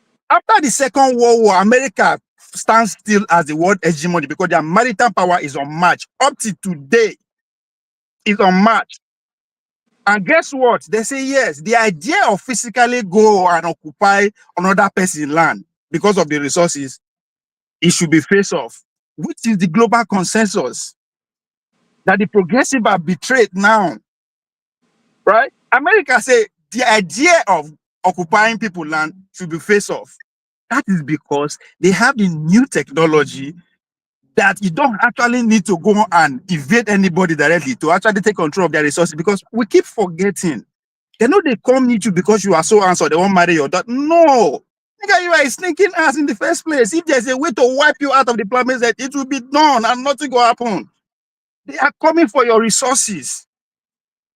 If I don't have to come invade you physically to get access to your resources, which is what the American did, put their agents everywhere in the name of USAID. But now, let me take us back a little bit, because those who argue that the Chinese and the Russian will not come and colonize us, when the British were coming, not the same thing these people they do now, act of benevolence. They were building churches, schools, educating us, giving people scholarship abroad free, organizing our government. These are act of benevolence. That's what they believe we need at that time, to organize us into that nation state.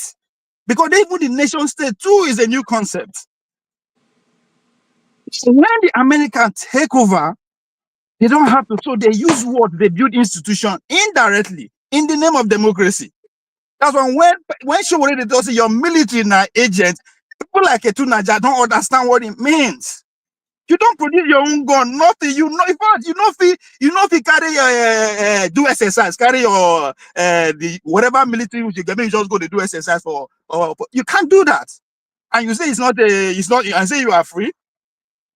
So Americans have actually perfect that they don't need to come and invade you physically before they get access to what you want by brainwashing, which is the soft power mechanism that lasts for over 60 years. Now, Ovie, can I ask you, okay, who is free? Which nation is free? Good point. The only nation that is 100% free today is United States of America. Including the Americans, including the citizens. Americans are not free. Are they free? Okay, tell me, in which area that they are not free? Are the citizens free? Okay, let's get. Let's have a hold on. Like, what? Tell me which area that America are not free. America is not free. America is being controlled by the top imperialists in Europe. If you don't know. Oh my God, my guy. Hold on. Okay, let's hold on. The question: Are Americans? Let Ovie talk. Please, I don't want to answer question again. When you reach your turn, let him talk. When you reach your turn, make your point, please. I don't want to answer question again. If you know all these things, we don't talk. Continue talking. When I know all these things, I will not talk. Okay. The idea of America, of course, America is an adventure of Europeans. I said it before. That is what America is. It's an experiment of individuals. I've said it over and over again. But guess what? We are talking about the nation-state concept. That's what we are talking about. We were in Nigeria. Are we the same? Now we run ourselves. I mean, these are just a very pedestrian argument. No, they fully argue. The America, no be neutral, no be brown people for the Americans as a whole. The people that originate from the America, where are they today? Reservation. Have you been there? You know go feature. So I know the history.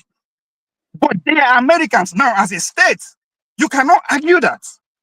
So that's why I ask you, which area that they are not free? You say some people they control them. Okay, let me ask you a question. Okay, let me ask you. No, don't ask a question. KJ, please, this is my last question. I need to leave. Please, KJ, please. Okay. Now you talk before you ask your question. No, hold on. You make your point, then you ask your question. So since you say you want to leave, I want to give you an opportunity to put your Okay, that's good. A quick question. The question somebody asked you if America was the only free country. You said it also, right?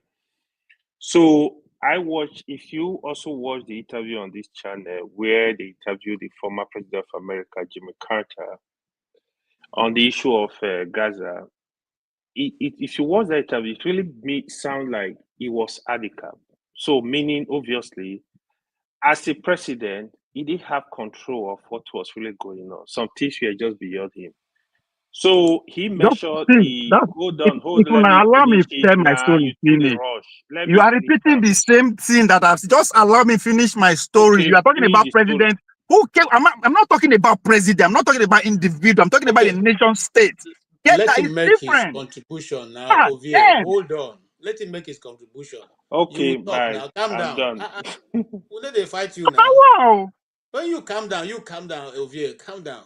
We should learn how to stop looking at the footprints, all these individuals. No, that's not how things work. Okay, I will still give you a chance. Let AY talk. He has been very Oh, silent. okay. Go ahead. Sorry. Ovie, which way far now? How far? Calm down, guy. Because I was quiet when everybody they talk. Nobody's not being interjected. So you just go ahead. Sorry. I get your point where you're coming from. The question I wanted to ask you. So the President Jimmy Carter, it was more like these things are controlled by APAC, for example, if I pronounce it correctly.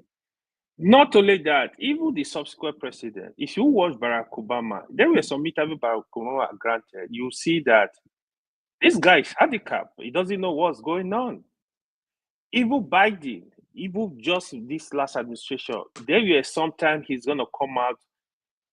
He's kind of helpless. Like, oh, well, I told him. Like, more like there is nothing they can do. You see that they don't really hold what is going on in the country. The question is, who are these people? What is HIPAC? Who are these people running the show all over the world in America? Even as a president, you don't have that autonomy. Answer that one for me. See, yeah, can help after if you. No, because see, because they were my guy. Because this is annoying. It's very, very annoying. We gotta make you a guest. Hold on.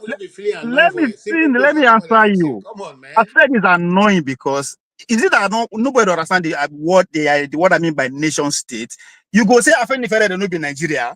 I be the IPOP people are they not Nigeria. Those when they come in, yeah, Nigeria now. So sorry, but, okay. But it's still a valid question. Hold on, it's still a valid question. No, we don't see. Let's elevate the comment. We don't pass all these things. IPAC are Americans.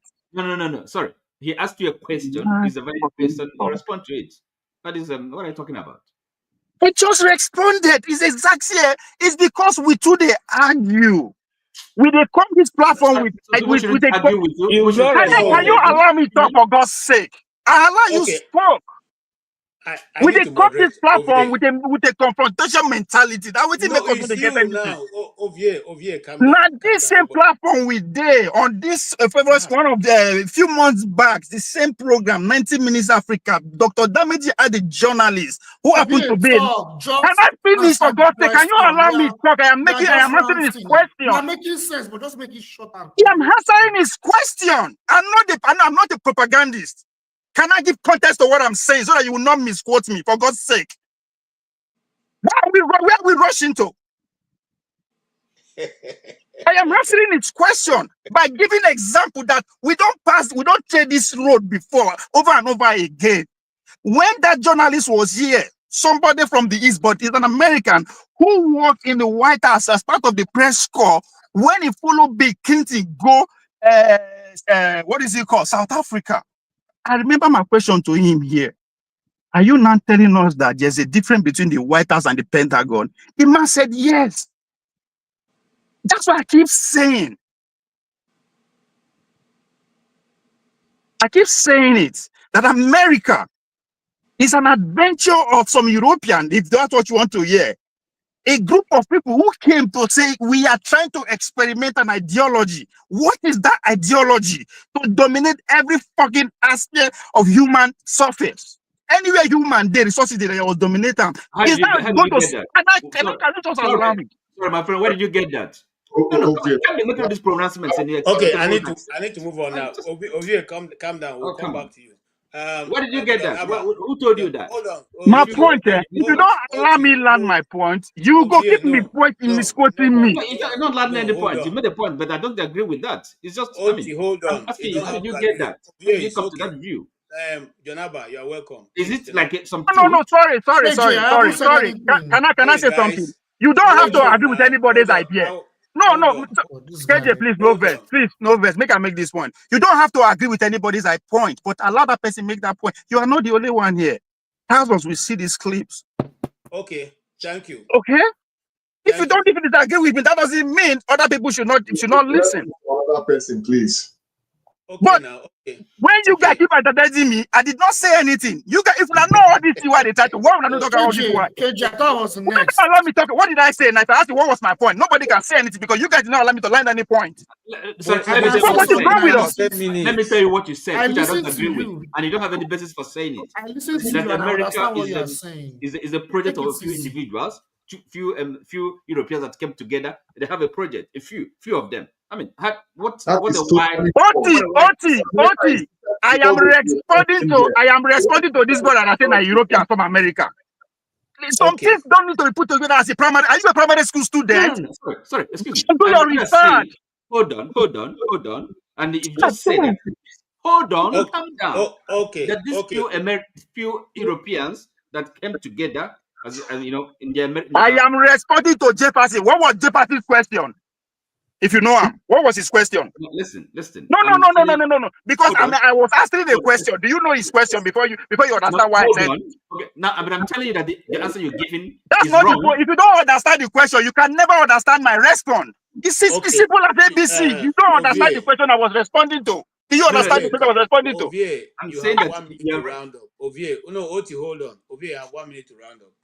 If you say I am wrong on what? Do you understand the question that was asked? You have 1 minute. After that, did you understand the question that was asked in the first place? Let me tell you how and why you're wrong. Oti. Before you answer that, what was the question that I was asked? Sorry, excuse me. I'm contesting your response. You see, but you don't know the question, but I'm wrong. No. Does that make any sense? Right. Does that make any sense? It's your response, your reply. But you didn't know the question I was responding to. How would it make sense to you? Otis, okay. Sense with this now. This will not be book now. Come on. Let's move on. All right. Thank you, Ovie. Thank you, Otis. KJ is my turn. No, I can see you. I just want the atmosphere to calm down. Jonaba, you are welcome. And I like your cloth. It's just that I'm too far away. You can't give it to me. However, you're welcome. What's your contribution so far? You have listened so far and you've heard everything. What would be your take in it all? Thank you, KJ, my brother. I hope you have a good Sunday service and the rest of you guys. You guys have to understand Uwe is the host of Honor Politics. You guys have to give him that respect. I agree. And what he's trying to say, I understand him perfectly, to be honest with you guys, joke apart. Where we are discussing is like, it's based. So he's trying to say it. I think we're already past this level of discussion, that we know what is going on, that this world, the people controlling it, even he cannot mention it as an individual, but we all understand there are people behind the show. I think that is his frustration. But the way you don't have to be that frustrated, it's okay. Everybody understands you. My frustration is that if you know waiting at the talk, why you not talk and use your time to talk? This is not the first time. I always get interrupted. Yeah. If you know waiting, I know talk now. You have your time. It's mean. What's wrong with us? So in going to the main thing, I think I'll come here to divide the whole thing, so I don't want to make sure we again, so we can go there. It's good to have all of you here. I think what we all have to understand as an African and people, one of the brother that what make me come here is stay humble. Now, it's not personal, but with understanding. When they tell to people you don't understand politics like the Northern end, it's not that the Northern end have the key to politics, nor the East or the West play better politics. Let's see what is going on with Wike and what is going on in Benue State with the governor and Akume. It's in the North, it's not that common. Of course, it happens. But what happens when they say understand the Northern politics, it's like Yoruba family. You can see a good Muslim brother and a good Christian brother from the same parent. Everybody respect themselves. Everybody move on their own way. It's one of the most religious tolerant in Africa or in Nigeria. It's the Yoruba family. So when it comes to politics in the north, you see brothers go different path. What the brother is trying to say, I think, is that we don't have a party of ideology, that they are just shopping from one party to another. I think it could have make more sense to someone like me than to say, oh, we don't want party of destruction. Party of destruction is what we have with Wike, it's what we have with Benue people, that the governor is just a figurehead and somebody say you must obey me by all means. So that is party, that is not politics. Politics should be driven by two party that are opposition. That's okay. This is like in America, for instance. Let me talk about America. You see, the Democrat is a party of you can say progressive or more of tolerance, of inclusiveness, and then you see the other one of a conservative, far right, far left, who have a different idea, run by the people who preside over the party. But Nigeria, we don't have that. It's either you are APC or you are PDP, or if it's APC is in power, then everybody has to be APC to win the next election, which is not like they don't have a opposition with a different agenda or different policy that drive the citizen to say, okay, I want to belong to this. So I think that is what he's trying to say. And the issue of tagging, I keep saying it on this, is no more interesting when what you want to attack the victims. They just like anywhere. The people you see on the street that they use and all of that, that's why we say it's not good. They should do more for their people. They should have a better life, provide for them. But making a jest of them that, oh, the not of the poor people, I think that reduces us from what we're supposed to be discussing on talking about. Even if your brother is going down, the best thing you should do is to pull him up, not to push him down. Thank you so very much. Thank you, Janaba, and I appreciate your contribution. Appreciate your contribution very much. Jide, I hope you don't go back to question and answer because it's not a classroom. Just make your contribution, and let's move on. After that, I'm coming to you, Oti. Go ahead, sir. Yeah, I was going to just make some comments to certain things that I had.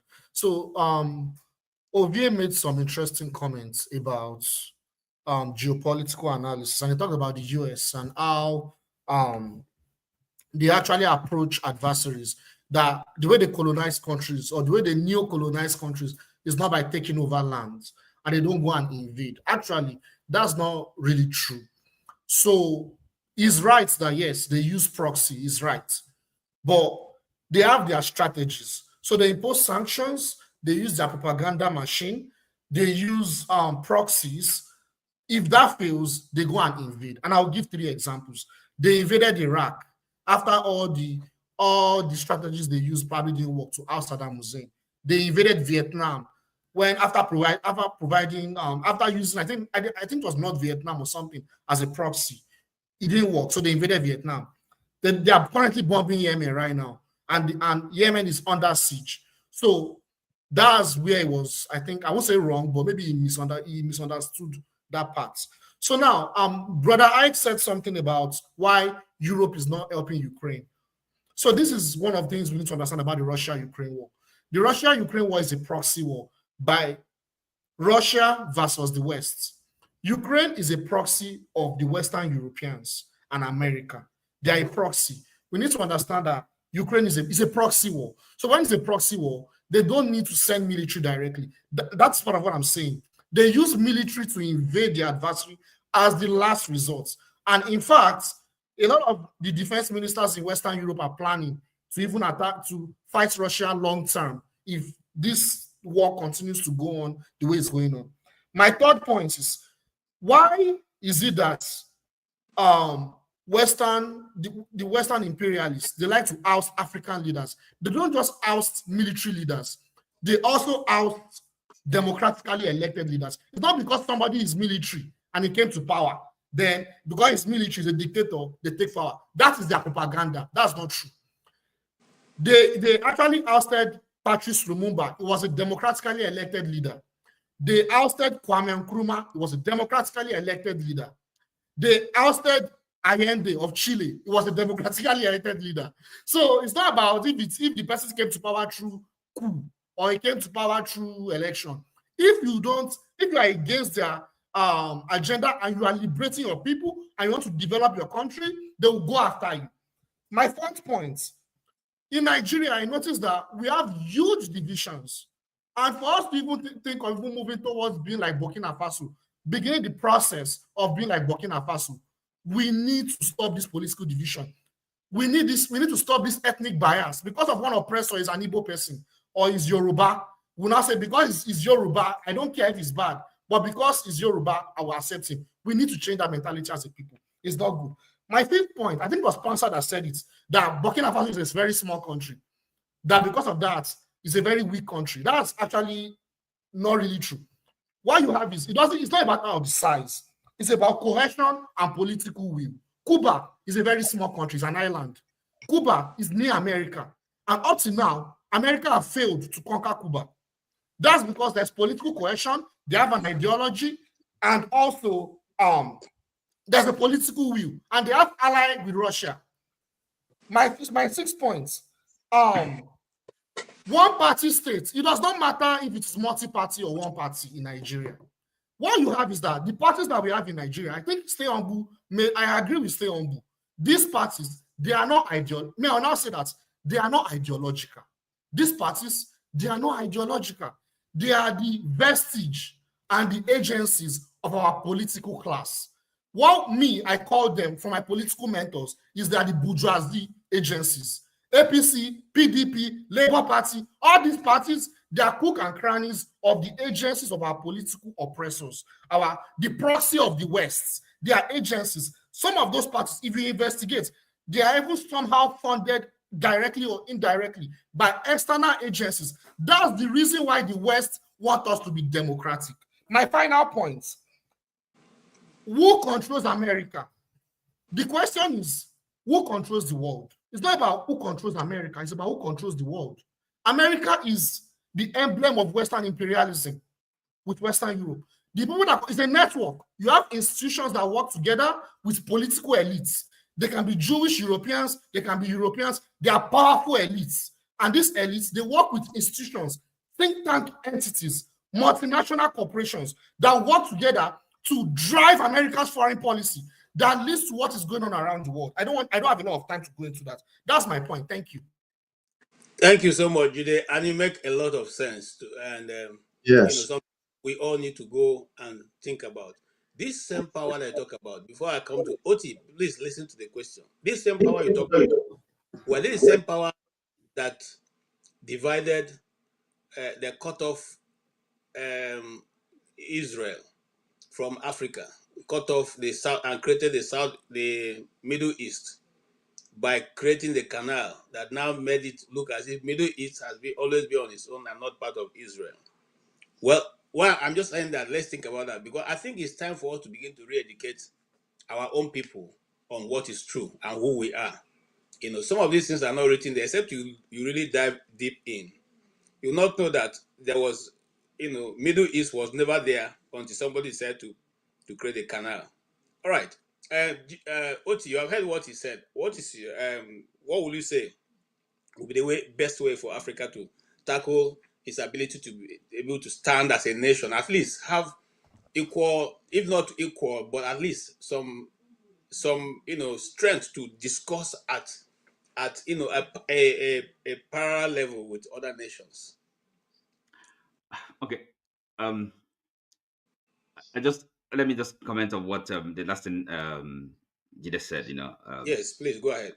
Because what was saying is was actually a reference to what I earlier called world power system, and the power system, it mentioned institutions, and not necessarily one nation. Okay, but of course there's a vanguard. America, the strongest militarily country in the world. The world power system is this thing we call capitalism, okay? Money and profit, economic domination. That's really, to my understanding, what the power system is about, okay? I mean, the power of capital. Because they and the globalization, that's what it's all about, to keep on expanding, and then those that own capital, means of production, to keep on having more profit. So that's the driving force of all of this. So now the question you asked about, if I understand it correctly, is that what we can do as a people to have a chance of survival and prosperity, progress? Is that what you're asking? Well, it depends on how you want to look at the question. Yeah, but prosperity, economic prosperity, will be the best thing. If Africans were prospering, I don't think we'll have less of dependence on the West. Look, we have to start from where we are. Okay, most of us, I mean, we saw ourselves born in various geographical entities, countries, nation states. It's not perfect.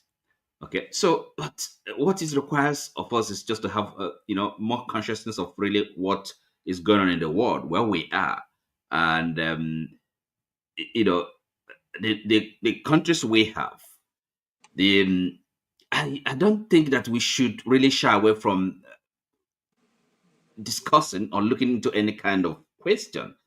Questions as basic, as fundamental as, are we really supposed to be in one country? So we should have this kind of discussion, and nothing should be off the table when we are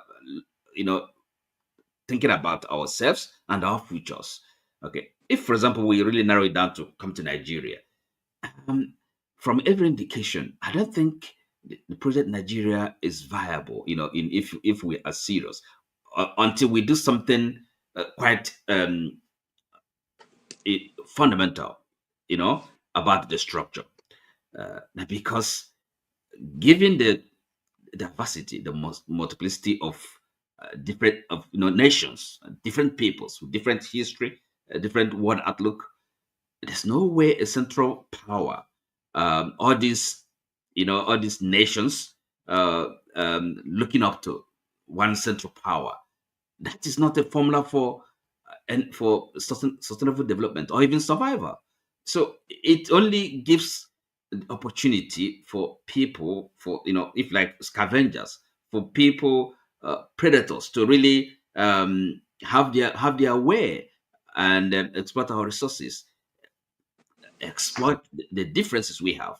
So the peoples of Nigeria, different nations, have to think seriously about our situation. It's not built to benefit the people of Nigeria, the citizens. So that is to me, that is the starting point. There's no way. Democracy is a good thing, but you don't have there's no perfect democracy anywhere. Okay. It's all an experiment. So we have to be alive to that, the need for that experimentation. But okay, so the first thing should be kind of honesty. If people are not prepared to have an honest discussion, everything else really is just a waste of time. It's just I agree with you. All right, we'll give everybody 1 minute to round up their thoughts on this issue, and then we'll quickly touch a bit on the last issue, and then we're off. Mr. Tony, please give us your submission on this 1 minute on this issue. No, you are muted.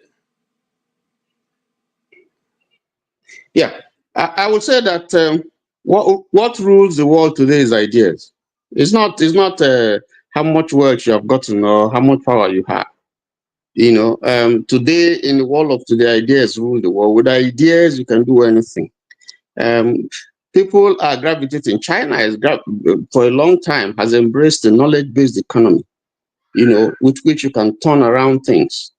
So, because if you don't have knowledge, which is a part of wisdom, because your knowledge, if you arrange it together to understanding, translates to wisdom. When you're able to apply your knowledge in a way that it makes sense and achieves purpose, then that's wisdom.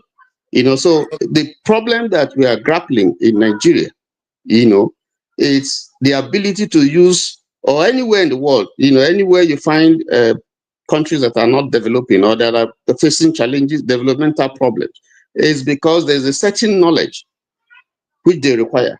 If they probably have not translated it in a way that it will lead to development of the country. And that's basically the challenge that we have in leadership in Nigeria, because we have a preponderance of knowledgeable people, intellectuals all scattered all over the world. Now, if you have a leadership that is able to aggregate all this that you have and all, the human capital that you have, and translate them, into palpable materiality, then the country will move forward. Thank you. Thank you so much. Jefferson, 1 minute to round up on this. Jide, first of all, Jide, I want to first of all thank you for bringing out the answers of who controls America, because people don't seem to understand all these things. This is a very, very complex subject. We have said a lot of things here. Yeah, and thanks, Jefferson. You're welcome. So I would like to say that we need a way forward. Whether the country is as small as a cockroach or as big as a whale, ideology is what rules the world, like someone just mentioned, and we have to find a way to see how we can get quality leadership that will drive our policies. Unfortunately, that is what Nigeria is lacking. Every time you look at our quality of leadership, it is very, very disgusting, with due respect, because they are lacking ideology and they always want it that way, and they always bring down our value as a nation. And of course, you don't need to be told. You saw what happened of recent when Facebook came to Nigeria and they saw that they took light and all of that. Those are typical examples. It can be better. It can actually be better. And it's high time we have leadership that will speak and stand for what we stand for, our interest. And it's high time we do away with religion and tribalism. It's a very big issue. And unfortunately, it is what is ruining us as a people. That's what I have to say. Thank you. Thank you so much. In fact, Zuckerberg said he was afraid. He thought they were going to kidnap him when their life went off. So anyway, yes, Mr. Ike, 1 minute or so. Round up on this issue, then we can move on. There's a very interesting topic I want us to touch before all of us go. Just quickly, sir. Yeah, I think Nigeria, my country, I think the institutions has been our problem, and the institutionalized corruption and stealing and bad governance has been our bane of our problems. So if we have, as I said from my first comment, if you have a government that is people oriented, if you have a government that are accountable to his people, if we have a government where there are people who are genuinely want to serve Nigeria as a country and serve his people, no matter wherever or alignment you want to build, or the cooperation or relationship you want to develop, you are going to develop it based on your own interest, the interest of your people.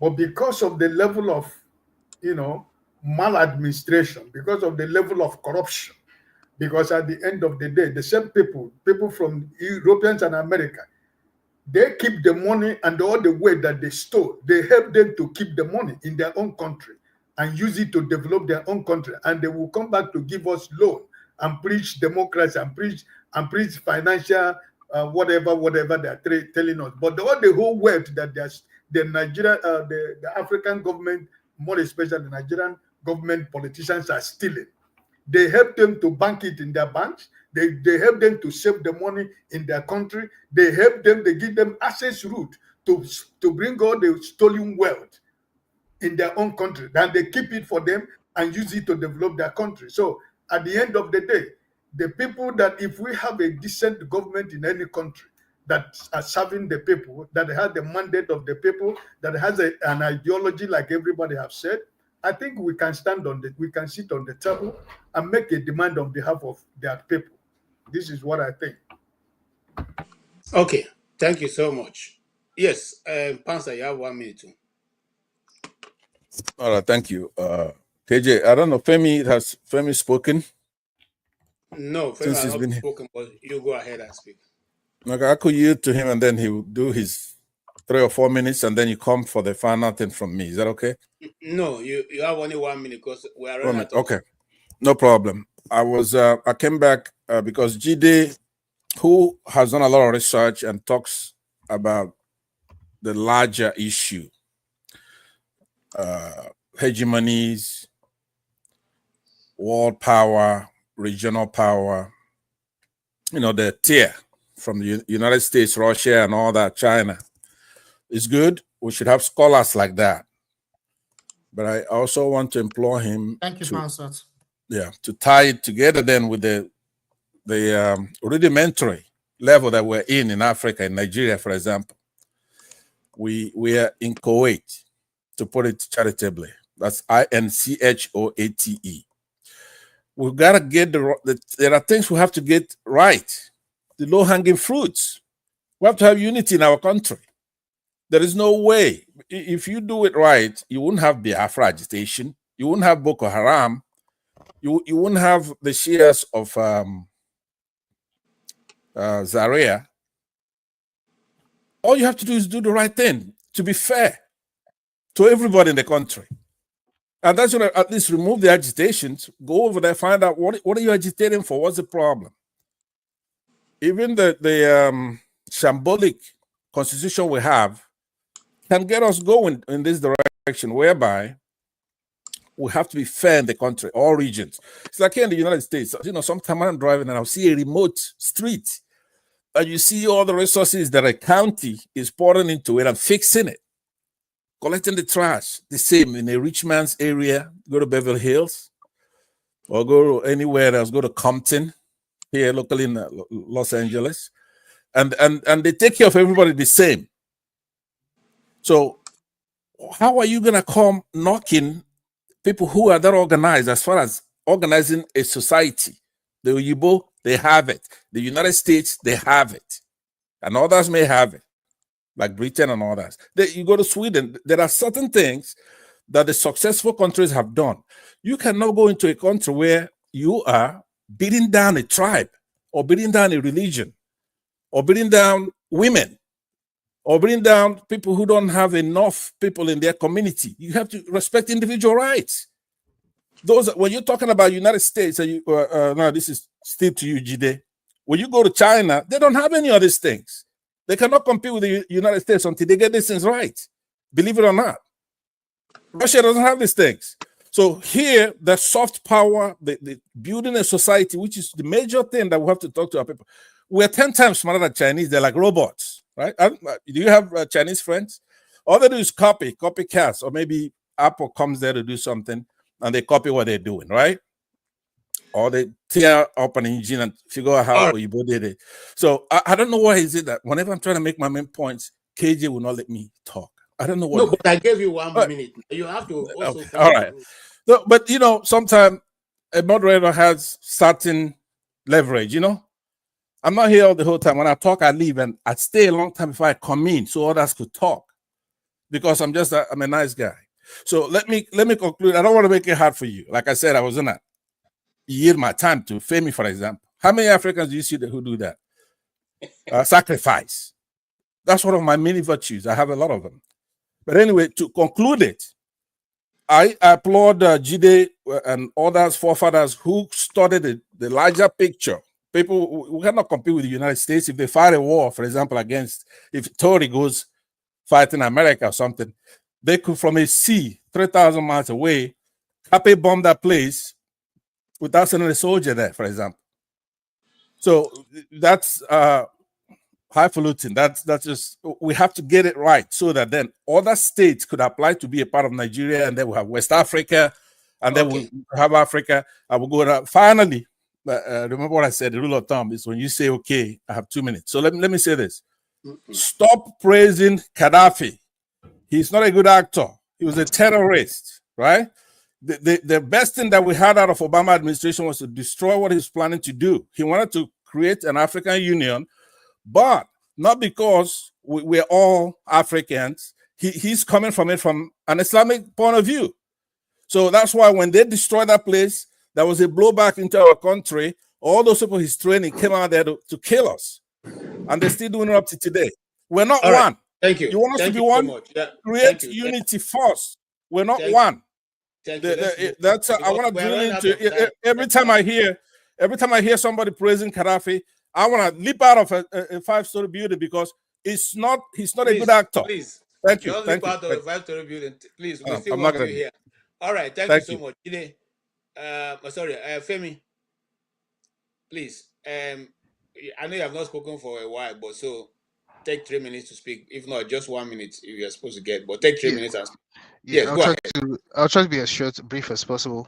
Thank you. Thanks, Pansat, for your earlier gesture, but you may not like some pushbacks, and I'm not speaking to you directly. I already had this in mind. I'll reel out a couple of names, and I'll tell you why. And I was trying to post a couple of links, because the reason being that I think we seem to underestimate some emerging powers led by China a lot. There's and some of us may be aware of these names. There's a guy called Charles Freeman, right? There's another guy called Max Blumenthal. There's Professor Richard Wolff, well-known Marxist economist. Those are my mentors, man. Exactly. You just mentioned my mentors. Yeah, and these guys are not into all this party, because one thing I've come to realize with America is that a lot of these Democrats and Republican menini is bullcrap. They're messing with us on both sides. So I'm neither a Democrat or a Republican. Let me just put it out there. I understand this game my own way. I think I've been fooled before. I'm not fooled again. It's the same similar kind of democracy that they introduced to us, even in Africa. The templates that we're practicing that's causing chaos, while the so-called bourgeoisies are messing with us, and the rest of us, the proletariat or whatever we are called, are just being played with religion. The hegemonies who are also who are the puppeteers who are controlling the puppets. Now, one of my favorites, of course, Jeffrey Sachs, and not to leave out even the likes of Ilan Pape, who's probably was the honor politics main mentor, right? Now, the reason why I reel out these names, and I posted one link, there's a couple, is that I dare say that there was a lot of things I didn't realize about China until I started following it actively, even more. And I pay attention to people who've been there. In fact, I have personal stories of people who've been there. They'll show me videos when they're there. Like, I'm talking about Nigerians, including my wife, Now, I say this to say that it's convenient, because yesterday we were having a conversation. I'm going to tie this to Nigeria eventually. We're having a conversation. I don't remember the name of one of our panelists that mentioned that would we rather prefer a China to take over and blah blah blah blah. I'm like, in my head.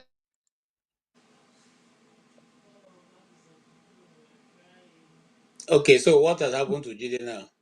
Let me respond to him. He mentioned my name. You don't get them. No, you don't talk already. Let me respond to him very quickly. Pastor, you don't respond. All of you don't talk. Very quick. Hold on, Ovie. Just 1 minute. Let me respond to this. It's Femi that is talking. I think Femi has a network issue. KJ, that's a good question. Maybe now I'll wait for it. They really use. It's Femi mentioned. He says that China is now. Remember, let me make it quick, right?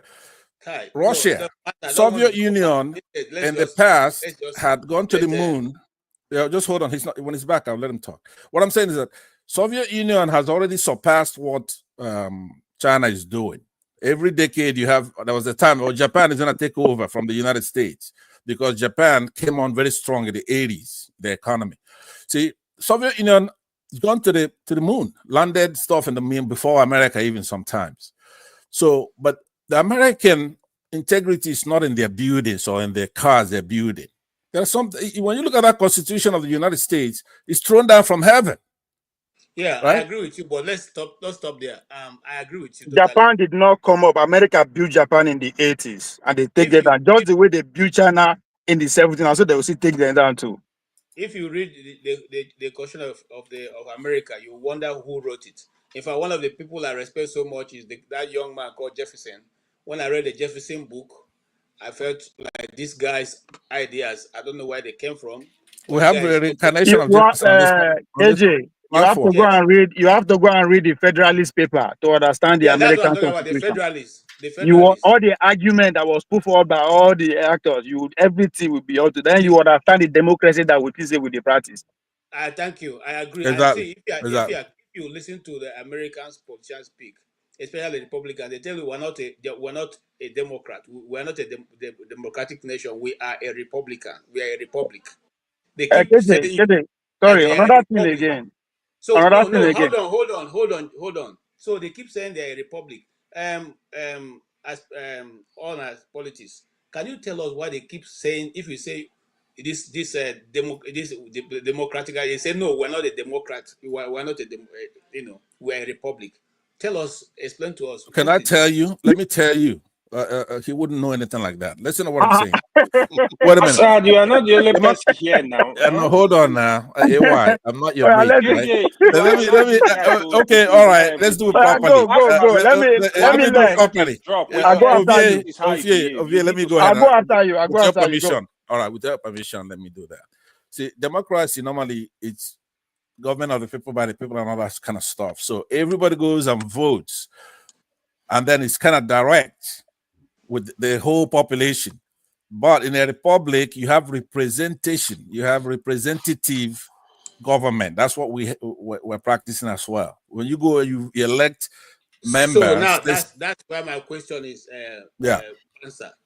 If that is how they operate, and why then are we insisting on operating not a representative democracy, but a democracy the way we have done it in Africa, which is not paying us, which is not helping to build our nations? The short answer is this. Because only free people determine their future, determine their affairs. We are not free. I know understand how to talk now. Pastor, let me add a corrective. Let me answer the Republic question. The pastor that is in the scholar is off the cup. That's not what they mean when they keep saying republic or democracy. Again, that is why you need to go and read the Federalist paper. What they tell me, where do you get it? Go and read the Federalist paper. The arguments when they locked themselves in Philadelphia for 6 months, the back and forth that was going on is this center around the republic or democracy. The likes of the man that you just mentioned, KJ, their argument, those that actually came from the New York axis, their argument was democracy is actually dangerous. Democracy is a vehicle for a group of no good people to easily take over power in the name of democracy. Right? Those who that accuse Tinubu, those who that accuse the way that they use they say the word cabal, the word lobbyists. That is the fear of the founders of America. And when you say this in form of democracy like that, some group of people of no good will come and take over the power. And again, it's also at the core of First Amendment and Second Amendment, which is what freedom of speech and guns. That people don't understand why gun can never be eradicated the way that they talk about, because they are coming from medieval era. Those people are devilish. They are cannabis. Those people come from America, so they know why they left that place, because there was no freedom of say. If you misbehave now, take out strongly. So when they find this, their little school, when they finally push the Queens, the British away, that was the careful debate that comes to play. Say, how are we sure that a group of people will not come and take over power and turn the state against us? And again, exactly now, Ovie, hold on. Now you're gonna talk the whole day. KJ, you follow the Republicans. You follow the Republicans, right? Yes. If you understand what is going on right now, that's the core what the MAGA is bringing to play. But it's not MAGA ideology. Try to get the time back from him. It's not after getting the time back from the economy. Wait now. What I'm getting to is that those things that have been lost, have been betrayed by the progressive, right? So what the Republicans are saying today, this is the revolution that is going on. American Second Revolution. They either allow to go peaceful or go bloody. So that's where we are now. So when people they people don't understand how the work. Put it succinctly so that if a kid is listening to us from high school, what you just said now, put it in a nutshell. What are you saying? What are the tenants? Only a free people determine their future. Thank you. So when the Americans free themselves from when they take colonies to come together and free themselves, they have to determine their future. Get rid of democracy that brought them to where they are. Let us hold on. Excuse me. Discussion is never going to end. Let us say that. Hold on. You asked a question. Father, you have 1 minute to say. Nigerians, I tell you, you guys, right? Sorry, hello, guys. Can you just relax, please? All right. Go ahead, forefather. You have 1 minute. No, KJ, can you ask the question? And I'm thinking. Let OT talk for a minute. Just give me a minute to talk. Listen, I'm working with time, Mr. Pansa. I hope you understand what I'm saying. I'm working with time. I don't have all the time. No, but so you asked a question, and then you allowed Ovie to keep on talking about. So the simple question, in other words, you wanted to understand the decision between republicanism and democracy. I think that's not really the contrast. The real contrast is, the opposition or is between republicanism and liberalism. Okay, democracy is just a system of government. But when we talk about republicanism, we're a republic. It is more like what kind of a social system, right? Because when you contrast republicanism with liberalism, you find out that republicanism is people are much more communitarianism. This more sense of belonging and not individualism. People just doing. A more sense of individual autonomy without a strong community. So with a republican system, it has to do more with the social structure, social system, where you have little. Forefathers, mute your mic when you're not moderating. Such a small republic. They call it small platoons. You have a lot of respect.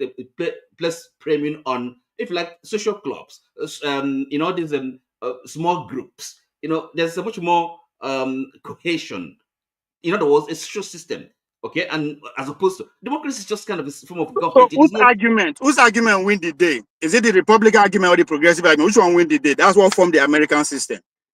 Simple. Let me wrap it up. Okay, let me wrap it up because no, I am asking OT now because it's disturbing to ideology. I agree with you, but which one wins? Ovie, hold on. Let me wrap it up. I don't want to. With one sentence. No. One sentence. Don't wrap up. What now? Make her talk now. Why you don't want me to talk? No. Make her talk now. Been enough space. No.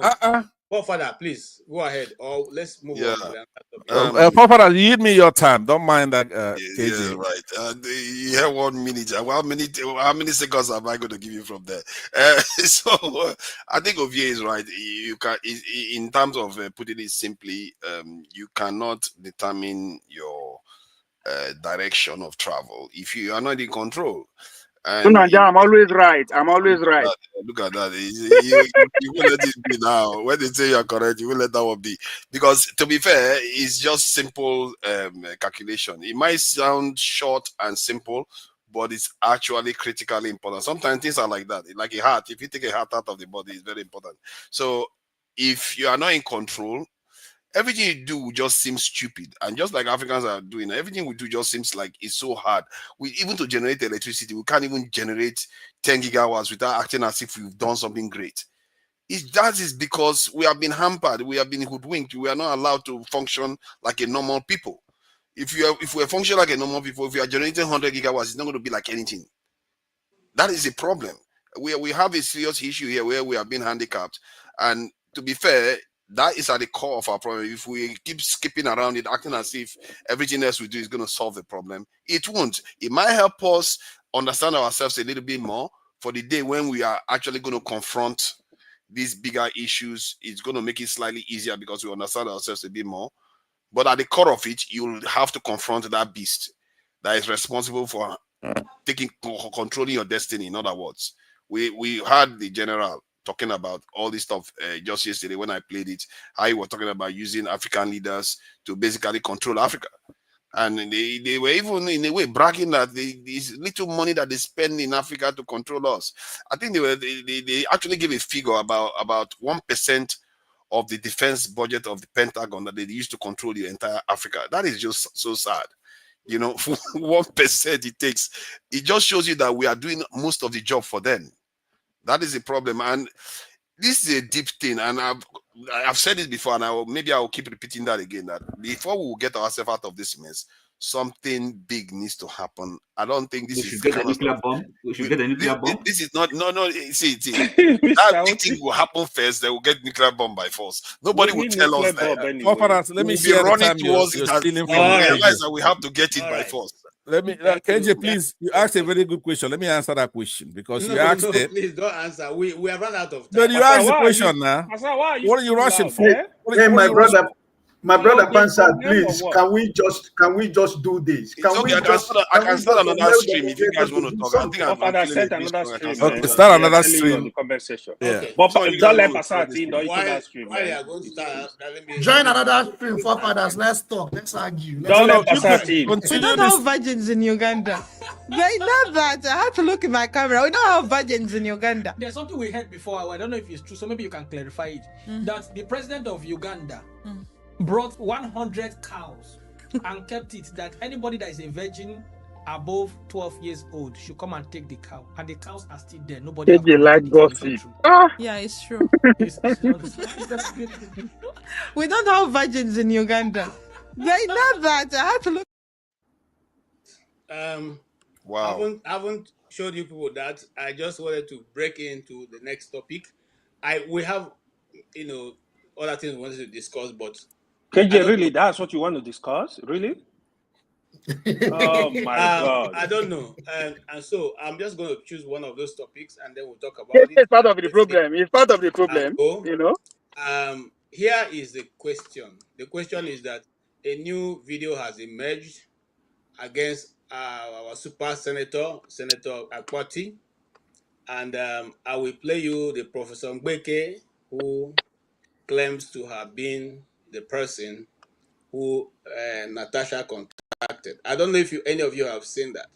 Have anybody seen that, or do we still have to play the video? Please play the video. I definitely I haven't. I'm sure if you haven't. KJ, how that one will they give us light according to Nigeria? We have dealt with other issues. Now we need to move on. It's called Water Cooler Stories. Thank you. Yep. Okay, here is the video. What did happen? Forefather. Which one you turned to Adam a moment ago?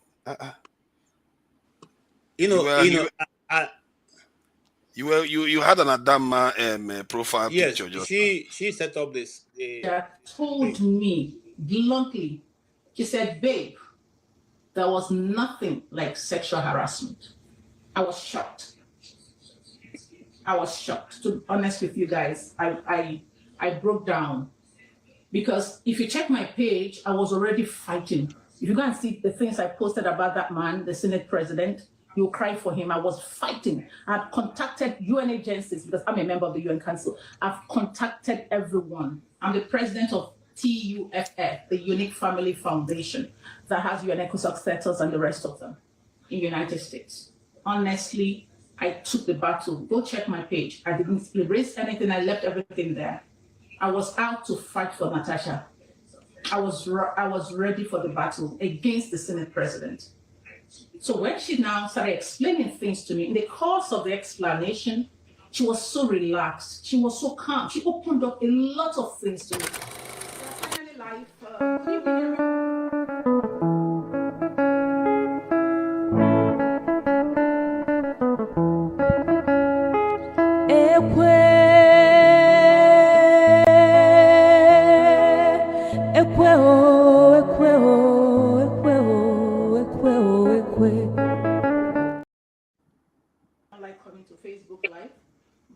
This one is very important. And not come to the public domain, cry to us, tear everywhere apart, tear friends. I know my friends that are blocked on social media because of Natasha.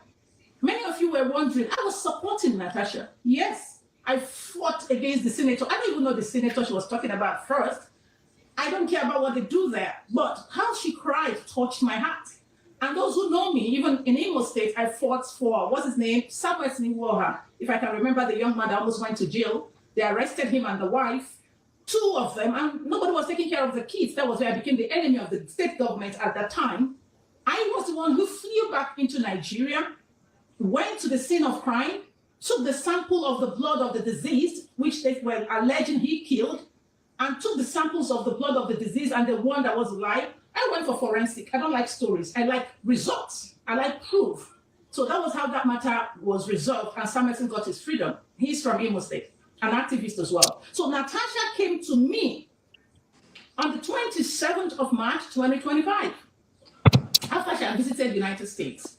And she called me and said to me that she has things to say to me.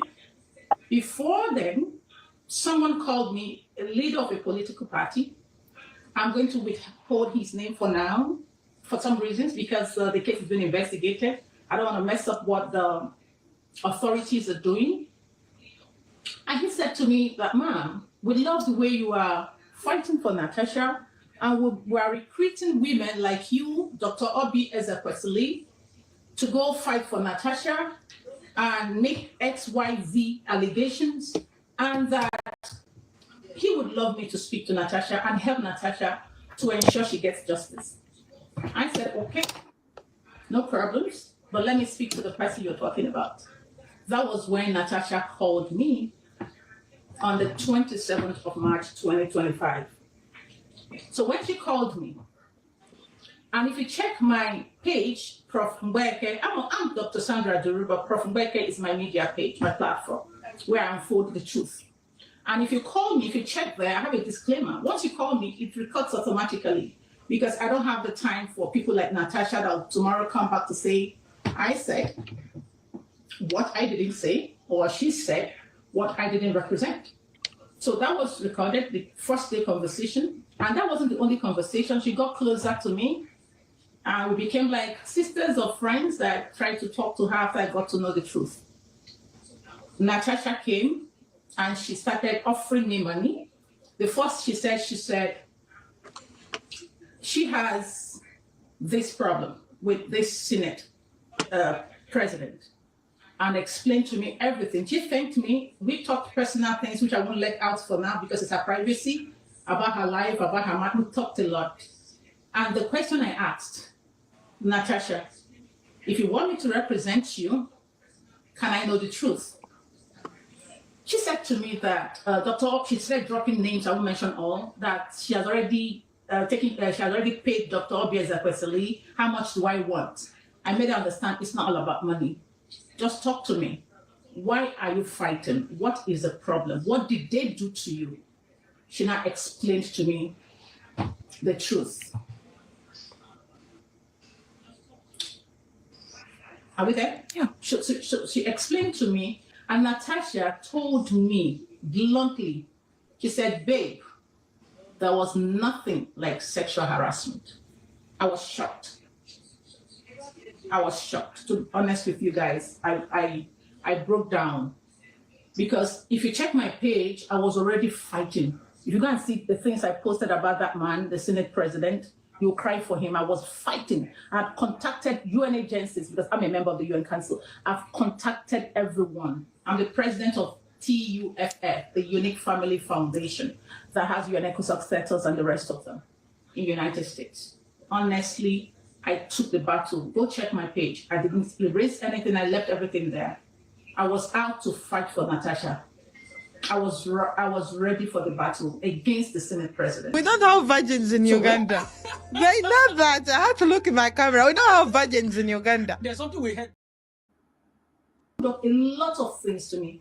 Our conversation wasn't just one or two, which the security agencies have already verified.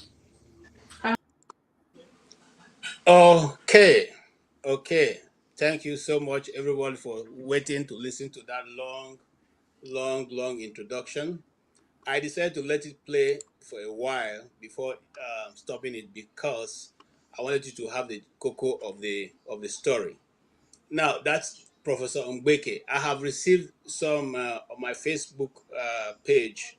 I've seen her many times, videos that she, writings and all that, computer-generated images that she has sent out. That is not unsubstantiated. I don't substantiate for it, but I see it. And the very first time I saw it, I decided to, take a look at it, but it didn't make any sense to me. And then eventually this information started coming out.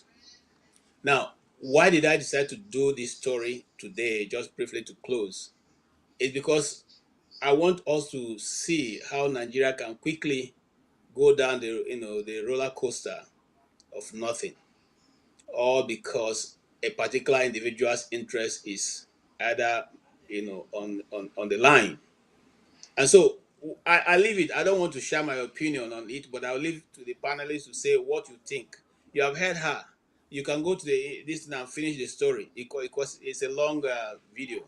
She said that Natasha approached her, begged her, offered her 200 million to defend her. She took Natasha, and Natasha gave her a list of UN agencies that she should meet, and then take Akpabio there. And then also that she said that Natasha bought Arise News and Obi Ezekwesili and another certain politician to do her bidding. That's why Obi was there, because Obi was paid 200 million naira. I find that very insulting, because when I was still in Nigeria, I had one or two opportunities to meet with Obi Onyekwesili. The other time I met her was when I was doing the story of the documentary of that Geo was that ministry, Redeemed Church. Okay, met her there with her husband. So what I'm trying to say is that if you have met Obio Ezekwesili before, you know that she's never driven by money. Never. I mean, I say absolutely never. When I say absolutely never, I mean never. So for her to have even said that that Obio received 200 million, based on what? Obi didn't receive 200 million when Nigerian money was still valuable. It is not that Nigerian money is not valuable that Obi Onyekwesili will receive 200 million. Anyway, she went ahead to say that also that Natasha told her plainly, straight up, that there was nothing like sexual harassment. She all made up all the story because the certain northern elements said they want to bring Akpabio down. So she is the one spearheading it. Well, gentlemen. KJ, let me make a suggestion. Just no, let Madam don't look make at suggestions. Mr. Otik comment on it. Then we close the show. Don't worry. Don't worry. I'll If tell you you the want to reason go why. to the other stream, you can go to that stream and wait We for are it. here. We are here till this one finish. Okay. One after the So, other. Madam Luke, I saw you coming in, and I'd like to hear your take on this. Yes. What have you been Have you been able to dig into this story, and what will be what will you say concerning this story? Okay, can you hear me? Yes, very clearly. All right. Good evening from over here, my dear panelists, members of the Dr. Damages to Niger family, commentators, viewers. Good to see you. I've been listening. I just said, okay, this is a woman topic, so I'll come in. So I have not really watched the video unless only the one you have played here. That's the one I have watched. And we discussed this last night, if you remember. Yeah. So, and I have a lot of reservations for that video. This case has been going on for months. I don't know why this lady is just coming up now. Is this an afterthought for her? Or did she just wake up from her slumber and decide that the case is going on and now she wants to add her own 2 cents? And secondly, I don't know what the relationship is between her and Natasha. I don't know if they're friends, if she's a lawyer or confidant. This lady lives in the United States. Natasha lives in Nigeria. So I don't know what would have brought them together. And I want to make people aware, and some people will swear that they know that the voice from that message to this professor lady is authentically Senator Natasha's. On the other hand, Senator Natasha has come out and said she doesn't know this lady. She's never met this lady. So I have always said it, that the people who are supporting Akpabio, they'll have serious credibility issues. So that is why I don't dwell on her. I don't go out to look for her video to hear what she has to say. As far as she's concerned, I'm concerned. People who just go to look at her videos and they're just making her earn money. And I refuse to patronize her because I don't find her as a credible witness in this whole case. Now, you know this case is ongoing. Okay, why don't you go to court and be a witness for this case? If you feel like you have the credibility that there was no sexual harassment. The attorney Agbakoba has come out to do the same thing. He has asked Natasha to provide her evidence or do an apology and retract her statement. I don't understand. Why is everybody just trying to bully this lady? Only one lady. Mike, okay, now, why did she not also go and interview John Nunyan, who was supposed to have given Akpabio a dirty slap? Why did she not go and interview Atiku, who said a boy club, he's a serial abuser? Nobody ever questioned Atiku to say, it's false. Were you there? Where's your evidence? Why is it that only Natasha that is talking that they want to railroad and make her cave in for her own truth? So no, I don't see her as a credible witness. She can keep doing what she's doing because she's being paid for whatever she's doing. And I'm hoping that this case doesn't drag too long, where the typical justice system in Nigeria will drag on for years and Natasha will not get her day in court. As an attorney, she understands the importance of having evidence before you accuse anybody, especially of that magnitude and that caliber. So she is not. I don't think she's a stupid woman or an informed woman. I am rooting for her 100%, and I pray that her evidence comes to see the light of day, because she will not say she doesn't have evidence if she doesn't have it. And the only reason why his lawyers are fishing is because they want to see what she has, so they can tarnish it and they can trash it before she sees court. So she needs to hold her evidence. And all those people who are looking for social media evidence, the next thing they will tell us that this is not a social media courtroom. So why is she bringing it there? You can't please Nigerians. You can't please them. So Natasha is very, I commend her for doing what she's doing. Hold your evidence close to your heart. When it's time for you to go to court, then you can produce it. Do not cave into all these social media critics who are looking for cheap publicity and who are looking for something to gloat at. Maybe they wanted to have to show him a copy of his, apparently she even has a copy of his gentleman status on her phone. So there are a lot of things that she has that she's not ready to share. And it is just, aggravating people who just want to see that. I pray she holds on to the end until she gets her day in court. Thank you. Thank you so much. Wait, for that, the virgin one. No, that's just fun. I just threw it in there. Okay, good. All right. Thank you. Okay. All right. Yes. I don't know. For are you the one switching OT to come to the fore, or no, not me? I'm minding my business here. Okay, who told I want to look at Mr. OT instead of Madam Luke? Do they look the same? Anyway, yes, Mr. Oti, since you have taken her position, this is my question. This is my question. Okay. I didn't just get up and throw this in. You see, while Professor Mbeke was showing, she was showing the phone. While she was showing the phone, she mistakenly, or whoever was showing the phone, didn't hold it properly. So you can see the call log, and you can see the Senate President written Akpabio SP. Okay, you can see Ned under Ned somebody, and you can see Woko, is it? Woko, and then you can see one other senator. So in other words, there were groups of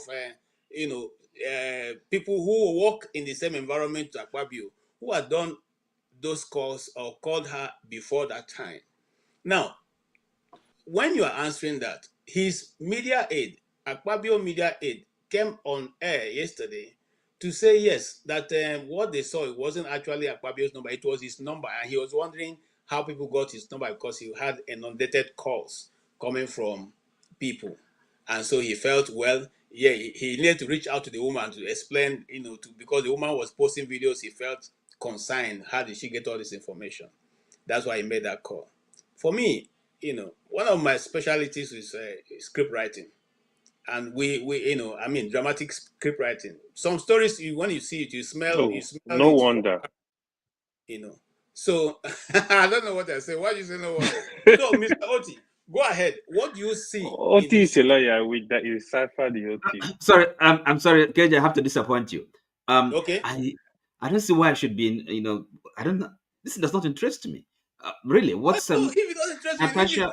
it. So if she's gone to court, let them fight the matter in court. Really, it's got nothing to do with me. I'm not interested. No, listen. She has said she wants to go to court, but Yes. Akpabio's lawyer said no. We want more of an excuse. Just like Madam Luke said, if you don't bring your evidence, now then attend the apology, which I refuse. Say we'll meet you in court. No. She's the claimant. She has to prosecute her case, quite vigorously. She doesn't have to oblige Akpabio's lawyer. Okay, so really, it's a waste of time. Maybe people don't have anything more to do than to engage in this kind of gossiping. That's what doesn't interest me in any way at all. Okay. Yeah. Forefather, does it interest you? No, this still belong to women's section. It interests me in the sense that she appears to be, Or just let the two women on the show comment on it. Madaluk has commented. Now, Passat. See, he's just looking for trouble. I think when it comes to Akpoti, I think it does concern me because we don't have very many heroes in Nigeria. And she comes closest to one of them too, just like you can describe maybe Dangote as one. That lady seems to be fibbing. In UK we call it fibbing. And when you are trying to do some, massaging the truth a little bit, you notice how she paused before she actually claimed that Natasha said that there was nothing like. Why would Natasha ever say anything like that? That's what I can't get off my mind. It's total stranger that you just knew her in 3 weeks. Then you told her all the stories of your life that she be your grandmother. Yeah. Now, did you carry for mouth? Natasha would have been one of the most sociopathic creatures on earth to be able to pull that one off, where she can just bold-facedly take a whole nation on a ride and suddenly confesses it to a stranger that the whole thing was just made up. It just sounds very incredible. It's not something that one should believe, really. And it just shows you how deep these our African politicians go, or Nigerian politicians can go. They will just bribe anybody, do anything to just get there. It's really, this government, I thought it was going to be bad with corruption, but they are taking it on a different level. They are taking it to a different level that people you don't expect, they've compromised them already and bribed the life out of them. And some of them, if they cannot bribe them, they threaten them. Like the NAS, I think the student union is in that one. Yeah, if they cannot bribe them, they threaten them. They are up to something. And all these things, I think they are all linked to some of the statements that the American general was making.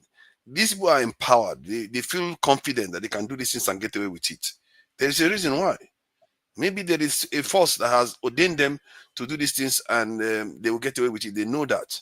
Because if they don't do that, they fear that the influence of maybe what is going on in the Sahel will spill into this in Nigeria.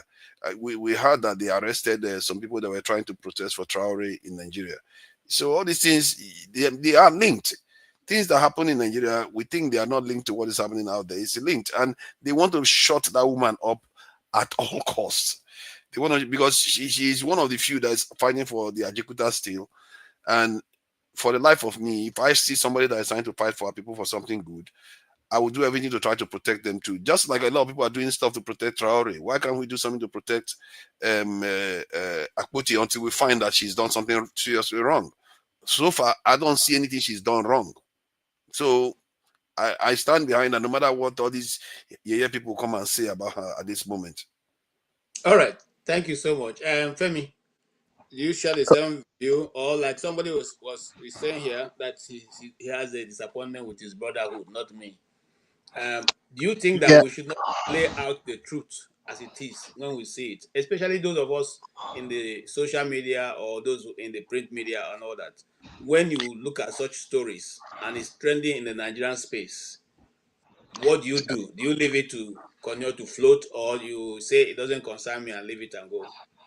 No, it concerns me. It concerns all of us. Especially because we got sisters, we got mothers, some of us, we got daughters, and it's not just that. I often wonder why we wait until something draws close to home, because the same, especially men, the same Nigerian men that are saying this now, if they were just to get a sniff of it at their doorsteps, would they say the same thing? I don't think so. Now, I was gonna also start by saying we live in a different time and age, but am I surprised? We live in an age where we're talking about AI now. Prior to now, there were softwares like they're not difficult to use at all. So no, KJ, do not let anybody fool you. Audacity has been around for a while. There's other softwares, and it's getting even worse now. In fact, I'll tell you something I was going to mention earlier. This morning, I got because I'm on LinkedIn with the current minister of telecommunications, Bosu Tijani. He posted something earlier this morning, American time, at least Central Time, about you might be interested in it, but unfortunately you're not in Nigeria, about how it has to do with some conference that they're organizing for respect to AI for Nigerian journalists based in Nigeria. I say this to say that as soon as I saw that video, I kid you not, the first thing I thought of was, again, it's not too hard to alter voices. So let me that's why I really wanted to start that way, just to give it some additional touch. Now, just to conclude, there's no way, I've not liked Akpabio from day one. First, when you look at the antecedents, and I'm pretty sure you know better than most, starting with the fact that even before he got into politics, it was basically almost like Wiki in a way. It was like an Agbiru, you know. I mean, well, I know you might not want to say, but I mean, it's people know, those that know. And then when you reel out things like the EFCC investigations, and of course, in the words of our famous Adam Oshomole, who was fooling us as covering up as a Labour Congress leader, not knowing that he had ambitions to show us who he really was, and he successfully told us that as long as you join APC, your sins are forgiven, and it continues to play out till today. So when you have things like EFCC investigation, the abracadabra, big Dikali, as it happens in Nigeria, was watched once he joined APC. When you have things that are tied to you that includes lavish spending, including the reform, the amount that was spent on whatever, the way Nigerian governors are, they always come up with reasons to build new state houses or to spend monies that in Yoruba we say ofe. Nobody knows how it disappears. When you have allegations like the NDC scandal when he was minister of was in Niger Delta, right. And when you have the way it was, our daddy Tinubu managed to make sure that it was the Senate president, even though we know what happened with the elections and all of that. And the fact that even in terms of the political calculations, it was supposed to be a northerner that was, the way these things are played out, right?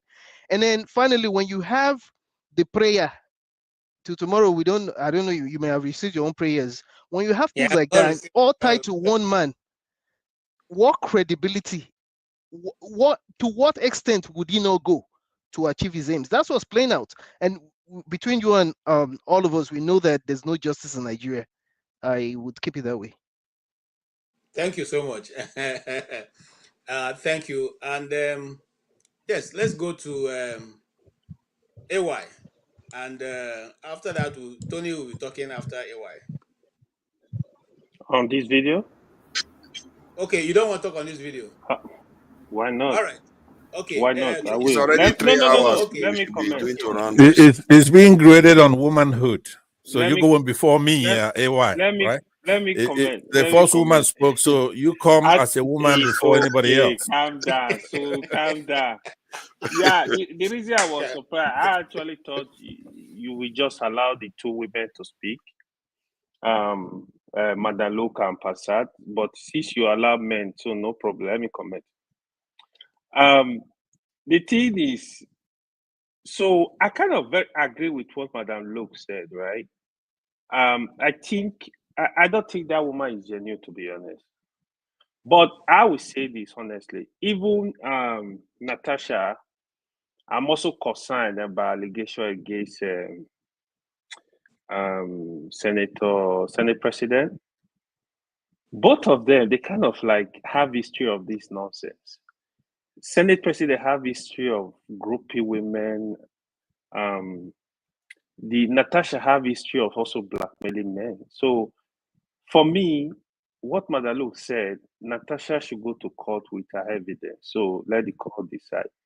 But this very woman, this woman that is attacking Natasha, when I listen to that video, she doesn't sound genuine to me, in all honesty. Apart from the AI stuff, I didn't look into that, but just listening to her alone, it seems there is a big gag up against Natasha, even among the women. There is one other woman from River State that was interviewed on Arise or one of the TV Yeah, stations. she's a former journalist. Yeah, exactly. Even I know she's very aligned with Wike fashion. You know, but so, I like what Shehu did to him. Did to her. Yeah. Shehu asked a blunt question she couldn't answer. She, because that was too blunt, I would have implicated her because now she knew. Because I watched the the questions that Shehu gave her. Shehu gave her a straight. Can you say for sure that you know?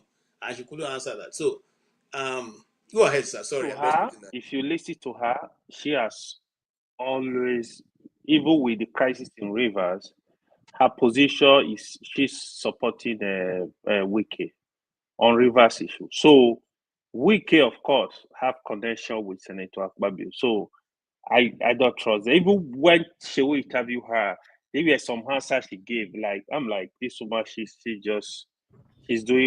working for the cabal. This woman too, that's where I'm seeing her. She's a disappointment. So for me, I'm not saying Natasha is right, Akpabio is right, or whoever. I want the case to proceed to court. The reason why I was supporting Natasha before now was the way all these old men that are old enough to give birth to her were gagging up against her. I had issue with that. Like, why are you attacking the young lady like that? Why are you give her some space? Even cut her some slack. Even what's it called? Even the women in the Senate, I really had issue with that. It seems like the senator, all of them, it seems it's just one big cabal that are just gagging up against the young lady. She's up to the task. She's dealing with them. So I would really love to see her evidence in court. You should not give evidence to anybody. You should take it to court. Let's see how this is going to end. Thank you. All right. Thank you so much. Yes, Mr. Tony, you follow the story.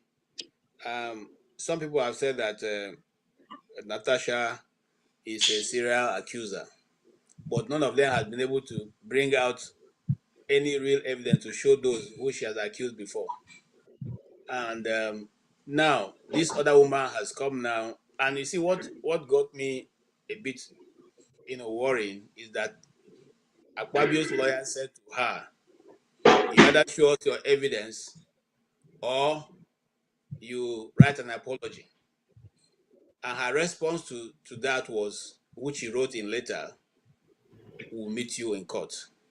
Being a lawyer and knowing the weight of evidence, do you think that if Natasha didn't have a concrete evidence, she'll be going on with this case instead of taking that loophole that be given to her by Akpabio's lawyers to escape the trap? Well, I don't know. The court, that will be proven in court. But let me just say something here. I don't see any difference between the quarrel between Wike and Singh. For me, this is just a quarrel between people who used to be friends. and things went sour and they're bringing it to the public domain. I personally am not interested. The case is in court. Let the court decide. Okay. All right. Thank you. Let's move on. Yes. Mr. Ike. Go ahead. Listen, I think all these distractions over Natasha and Ababio, I think that I am of the opinion that, like what Femi said, the case is in court. I mean, let them go iron it out in court. All this distraction. That lady who was speaking, I'm not interested in what she said because she's not making any sense. I don't care what she says she is. You know, we know that Natasha has already gone to the United Nations. Why after going to United Nations, she went to looking for one woman somewhere to help her with her case? All this Nigeria, all these politicians, that is nothing. That's one of the things we were talking about the other time. Because of the people that are in the leadership in our country, they're all the street men. They're all all of them. You know, they don't have any credible person. You know, these are people out who fight on the street, right? You know, for example, somebody like Wike, which business has he ever done in his entire life? No, does not work before. What has he ever achieved in his entire life? If not because of grab it, steal it, and run with it. What is it? It's all about fighting in the street. So, and there are the people who are saying what is happening in Nigeria. So, I think that Natasha herself, for me personally, I support her 100% until when she goes to court. One thing every one of us should understand, that in court, either you win or you lose. And if she loses, doesn't mean that what she was saying is not true. Because I feel that proving sexual harassment, I don't know how it's going to be proven. If she has that evidence, I hope she has. But if there is no evidence, like maybe camera or voicemail, I don't know, those who are doctors, maybe there are other things they used to do to find that sexual harassment, you know. But if not outside that, but doesn't mean that didn't took place, but because we know the man we are talking about, right? His antecedent, his history, his life is in the palm of every Nigerian. So it's not even, it's not, like you said, you saw in the woman's phone, Ababio and Chief Ned Nwoke. What Ned Nwoke is, he's looking for every virgin everywhere in Nigeria. When he sees anybody who is a virgin, he take her as a wife. You know, he put you at the background and he collect another one, right? So he's looking for 15, 16 years old kids, right? Now he didn't find one. He went to Chika, the film actor, the one that has been acting. Now she has a baby for him. So these people has no credibility. They are the people who go to conferences and political gathering in outside the world, representing me and you. You know, an insult that, you know, most of us who are not politicians, but at least we have a decent life, that's supposed to be speaking for a country like Nigeria. These are the people that we elect the leaders. You know, during the election, they will go back with a bag of rice and 50 naira, and people will collect it as a sheep. You know, so I'm standing with Natasha. Let them go to court. Whatever the court decide, we will take it. Doesn't mean that I'm going to stop supporting her, because I know what she's saying is the truth. Thank you so much. Thank you so much. Yes, Jefferson. So a little bit off and on. I guess we're talking about Natasha, the video of her admitting wrong, right?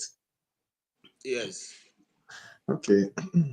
Well, I feel that one is a little dicey because, I mean, the damage has already been done to her reputation. She went to the National Assembly to complain about it.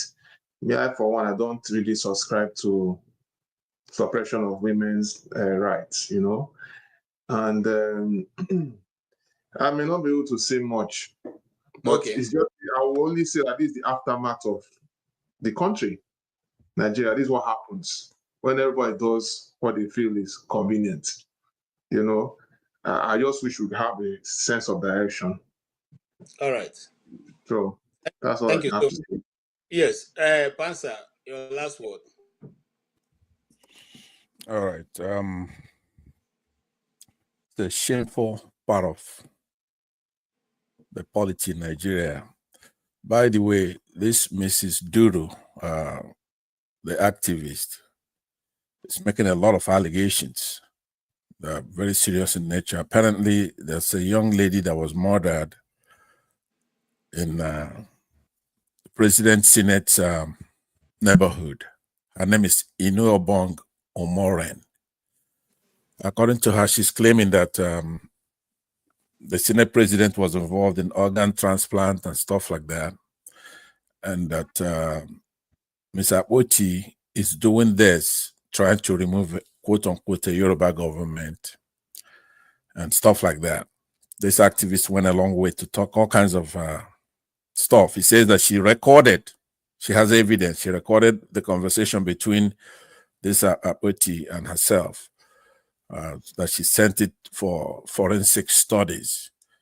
I believe that Punch covers that very well. Let me post that for you, for those in the private session that could read it, all the surrounding stuff. Now, what is sexual harassment? It's not sex, for example.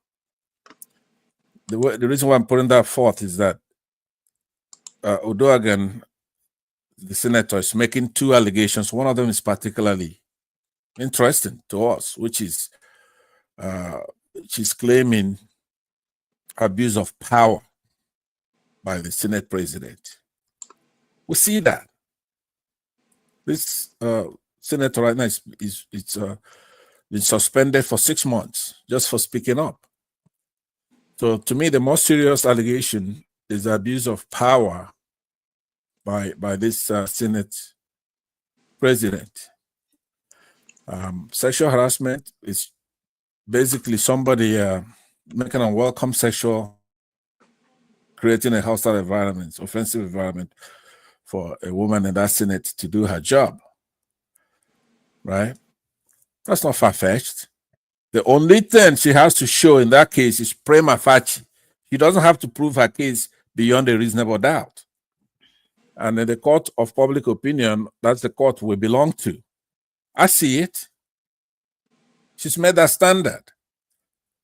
The only thing left in a sane society, now, because this is why people like this Akpabio and all the rest of them, they take us for a ride because of the people who left behind there. All of us were gone from that country. So there are people who left behind there, and they're sitting there, watch this, have these people play with everybody.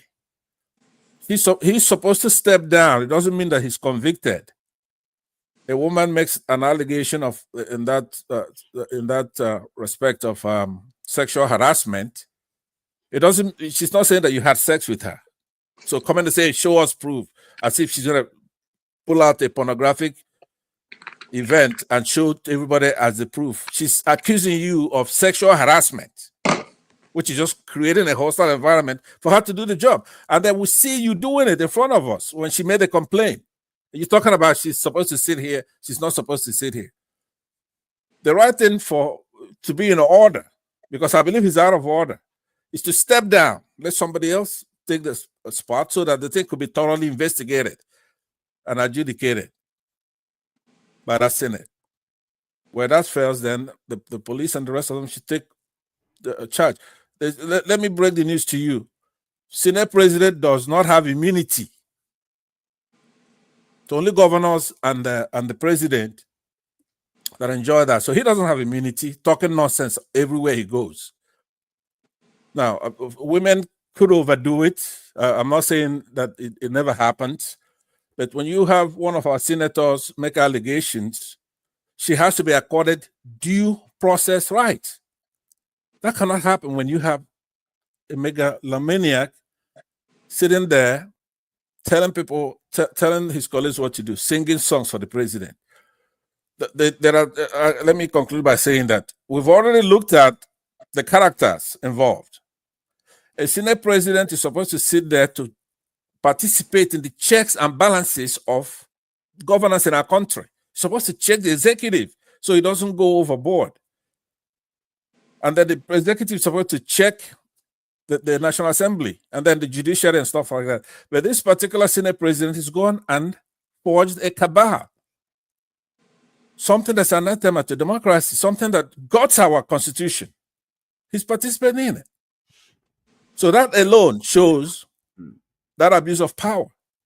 Okay. That So, particular can I ask accusation, let me land, and then you could ask me. And hold your horses, KJ. You kept me here so everybody could talk, right? So I thought you're doing it so I could get more time.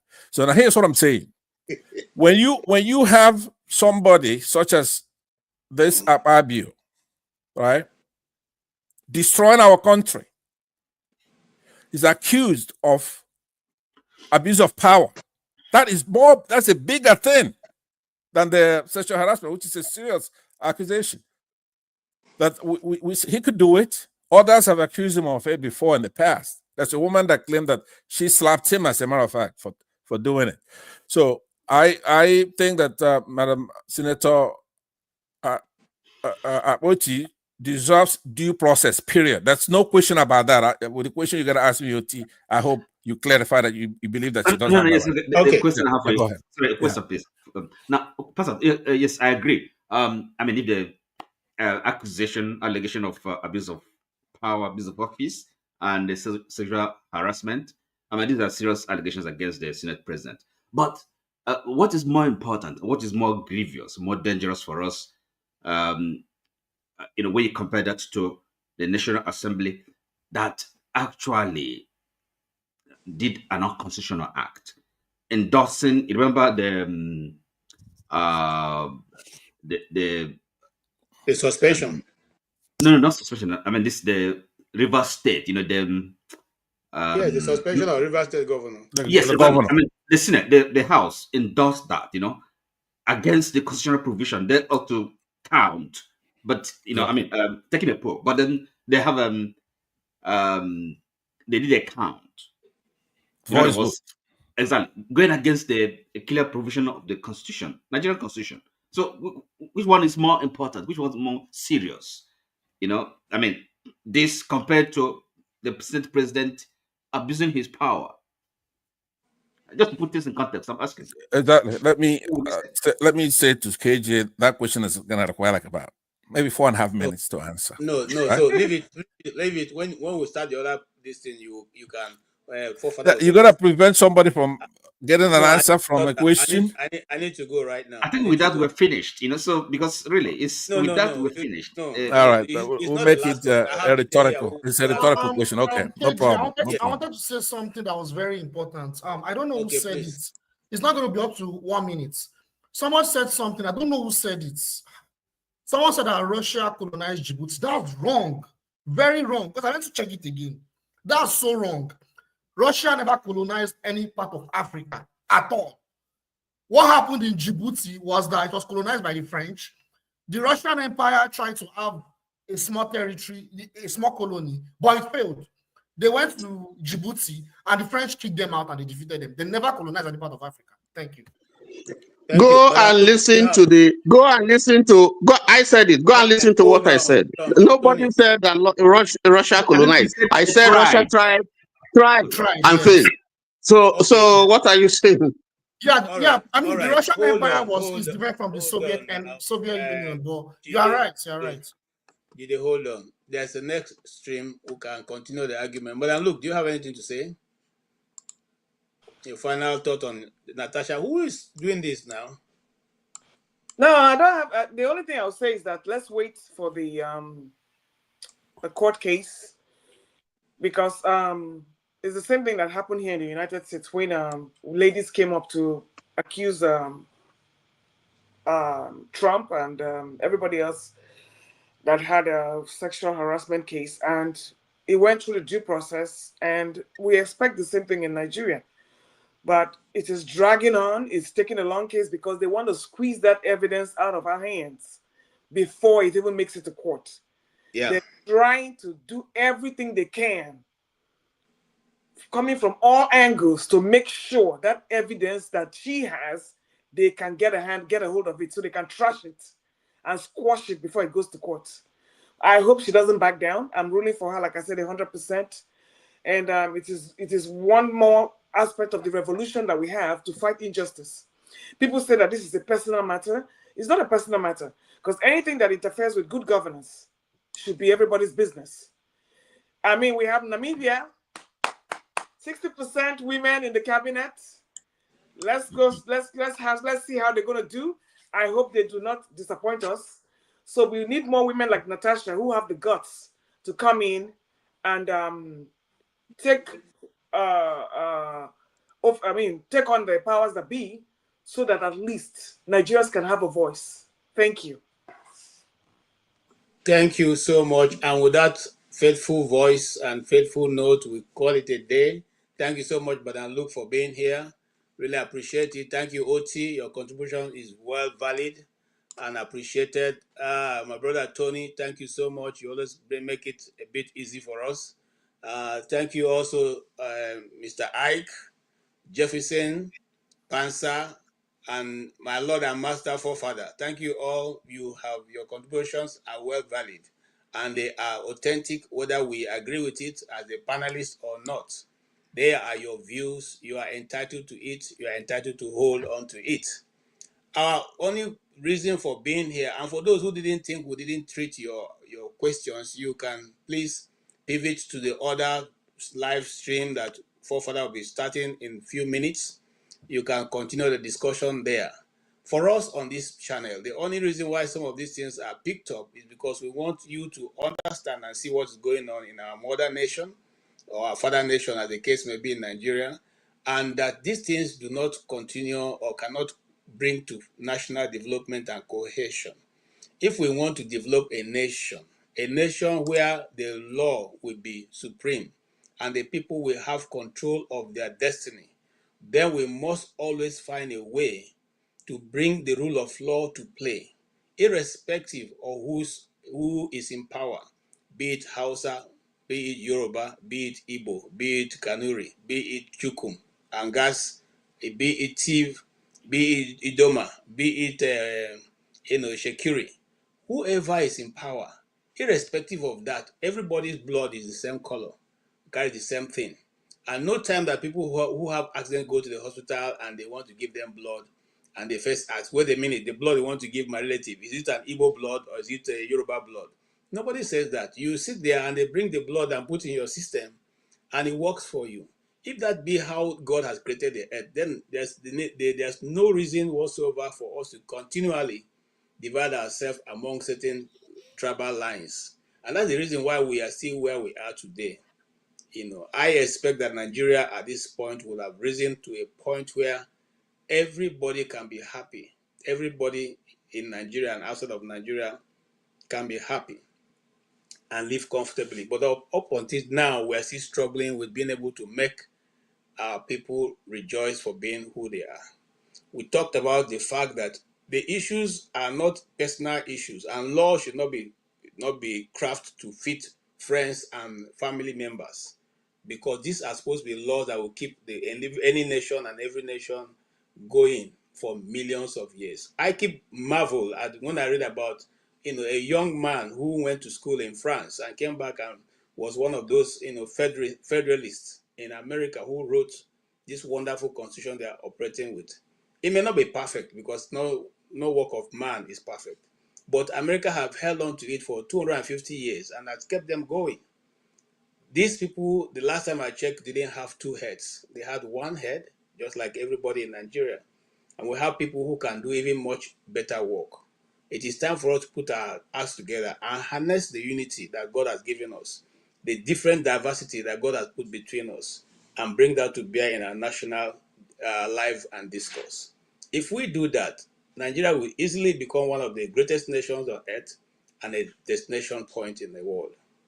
Thank you all from the Dr. Damage's Corner. So thank you for joining us. We'll be here again next week when we'll have another very interesting discourse. For those of you who are from Abia, we'll be putting something together for the Abia people within now and the next 2 weeks, which we're strictly going to be discussing the development in Abia State. And for those of you who are members of indigenous people of Biafra, we also have something that will be coming up for you, this 1 month where we're doing the remembrance of the Biafran Republic or Revolution. if you are interested in those topics, please keep on watching out for these channels, and you see the links to join us and have a discussion. God bless you all, and I wish to say that we cannot live without living with this young lady who sings so beautifully, so well.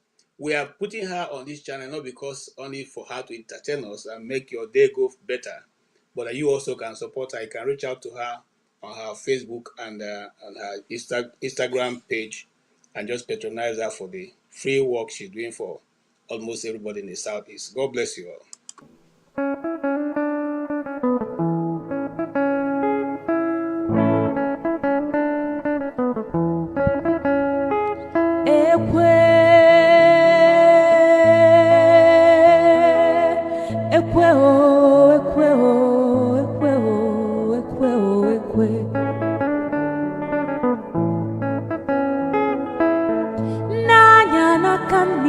Nekwekwe kona bia Nanya na kebe Nekwekwe kona bia Ebem jelu ekweje Gwanu mi femgeme Omo abatano Gwanu mi femgeme Ejimgugwo Ejimgugwo Ejimgugwo Ejimgugwo Ekwe mbadike ekwe Ekwe mbadike ekwe anọkwa mbeme jelobia anọkwa mbeme jelobia iwe bụ akpa ego wee bịa iwe dọkwasị m n'ụkwụ iwe na-ayọ m wee jụ iwe na-ebe akwa ị na-ebe akwa onye na-eti gị ekwe mbadike ekwe onye ibe m na-ewe iwe nya biko wee gbuo ya ọsụkọsụ nwamkpi nya biko sugbuo ya onye ife m na-ewe iwe nya biko wee gbuo ya